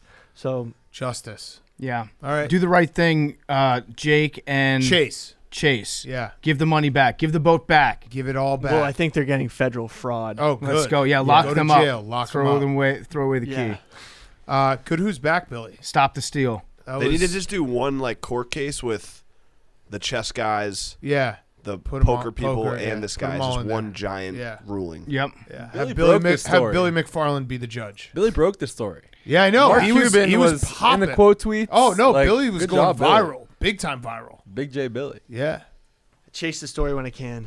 love You it. chase it. I liked all was of Billy's actually fishing. updates that he was giving. Like after he realized it was going mega viral, he just kept replying to his original tweet with some variation of, "I'm working on a blog. I'll have more on this later." Yeah. And then he'd reply to that being like, "I'm still working on the blog. It should be up soon. A major I'm deadline. still working on the blog. I've submitted it, but the editors haven't approved it yet." Just like giving a running timeline of how hard he's working.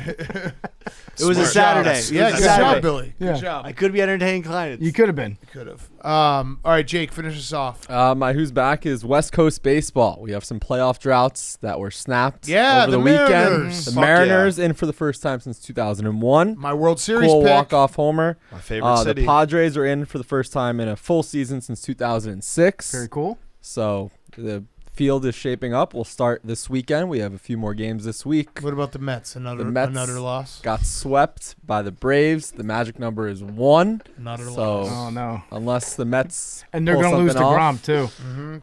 To the Braves. To the Braves, yeah. it's looking like the Mets will play either the Padres, maybe the Phillies I'm in the first pumped round. up for Mets, playoff we need baseball. New Mets, format, Phillies. by the way. I'm I actually- pumped up. I read that Mrs. Met got a divorce and she's now married to Blooper. I saw that I did rumor. saw that too. Yeah. And they're adopting Jacob DeGrom. Yeah. But they're So gonna live in the new Atlanta. format for those unaware, it's a best of 3. The top 2 seeds get to bye, the 3 and the 6 seed. They added another wild card, and the 4 and the 5 will play 2 out of 3 this weekend.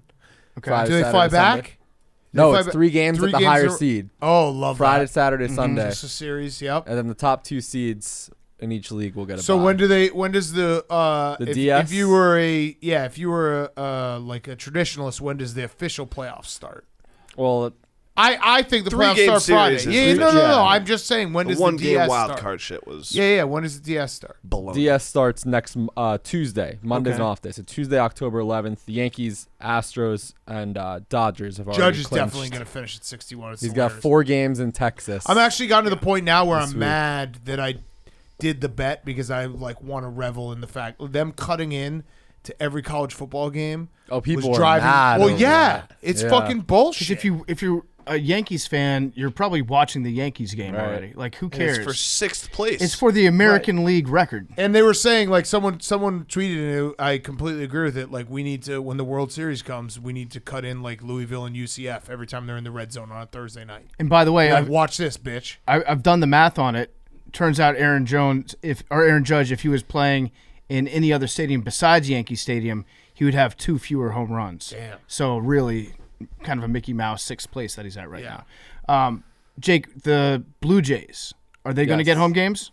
The Blue Jays. Those will rock. I think the Mariners have the 1 seed. Because Blue Jays are the high. Yes, I believe Okay, they've so- locked up the 4 seed. that could be interesting because the whole border vaccination thing. I was gonna say it'd be interesting just because remember when when Joey Bats and that Blue Jays team, how fucking Oh, yeah. awesome that Yeah. That stadium was. walk-off. Yeah. That stadium was like the Thunderdome. And they're the team of Suns. No, wait, Jake. No, they're not. Oh yeah, they are. The Blue Jays. Yeah. The They Blue should've- Jays will play the Mariners most likely. Or the Rays. yeah, most right? likely the Mariners. The Mariners are 1.5 games up on the Rays. So you know how they had that clip that was so wild from a couple months ago where it was like Bo Bichette and Dante Bichette swing, and then they had Vladdy Jr. and Vladimir Guerrero swing back to back.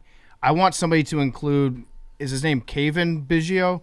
Cavan Biggio. I wanted someone to include him, like really leaning into a pitch and taking one off the elbow, compared to how his dad did it. Because I swear to God, they get hit by pitches the exact same way. Yeah, it's uncanny. Yeah, wild. Even It's very wild. it's wild. Yeah. Okay. I've been waiting for this since Thursday. What's 48 plus 45 is 93. Yep. Numbers. I'm doing if 93 you missed, for Jake. Score if you got missed me. Thursday, we have a bet. PFT and I have a bet with Hank. If he never gets a number right before the end of this year, he owes me and PFT $5,000 combined. If he gets it once, we owe him $5,000 combined. If he gets it twice, he owes us $3,000. If he gets it 3 times, we owe him $3,000. I love it. I'm rooting for you, Hank. I would like you to get it now. I want him to get it. If you're gonna get it, I want you to get it now because then you have to be worried. Yeah, I want him to get it twice. I don't do this for the money. I just want to win. I don't care. What's your number? 93. Okay. Score got me. I'll 26. Go 91. 16. 11. If it's 17, I might. Oh, well, I guess I can spin it, but I'll lose sleep. Oh. Oh, 96. Billy's fucking reaction. 96.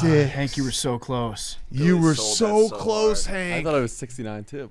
96. You were so You call close, it? Hank. Oh, that's why you reacted like that. Yeah. Yeah. You had the reverse. saw Billy that didn't call it. That would have been. 96. No, it's Hank. implied You at were this 3. point. Have you ever been 3 away? It's implied. I don't even think you've been 3 away. I definitely have. No, you haven't. Yeah, You've Jake- never even been close. Yep, Jake That makes me confirmed. nervous. That feels like you're getting closer. Have you ever gotten like one away? Definitely. Have you ever gotten the number? No. Oh. I can't wait till you get it twice. Great interview coming on Wednesday. Kyle Long, our old friend. In No, you don't studio. want me to get it twice.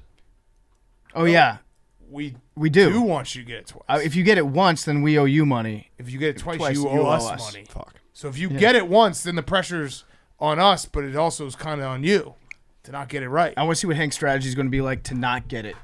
Like what numbers he's going to if you pick. got the I last two- have a genius strategy. Oh yeah. Last- oh, You're- yeah, really? Because it Foolproof. seems like you've All really right, figured all out right, the let's see numbers how in far this away one. you can get. This doesn't count. This does not count. But let's see if you can get far away. Guess. No, it's not far away. It's just not the number. Okay, so so what's your we know you're strategy good at to that, not- but just give me one that's just far away. Now I'm confused. Give me one that's far away. Hank, let's prove that you can I want to see a strategy here for not getting it. Far away. 99. Okay.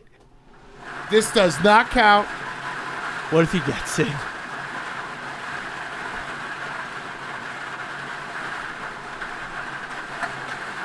Six. He does have a strategy. By the way, He does have a strategy. I like how Hank's strategy to God get the damn it. number was 98, and his strategy to get as 95. far away as possible was 99. No, I think he does have a strategy to not get it. He's proven it. Track record. Love you guys. Charles Darwin was once looking for an ostrich-like bird called the rhea in South America. He searched far and wide for it and then discovered that the chicken he was eating for dinner was actually the bird he was looking for. And that's how he discovered the rhea. What a moron.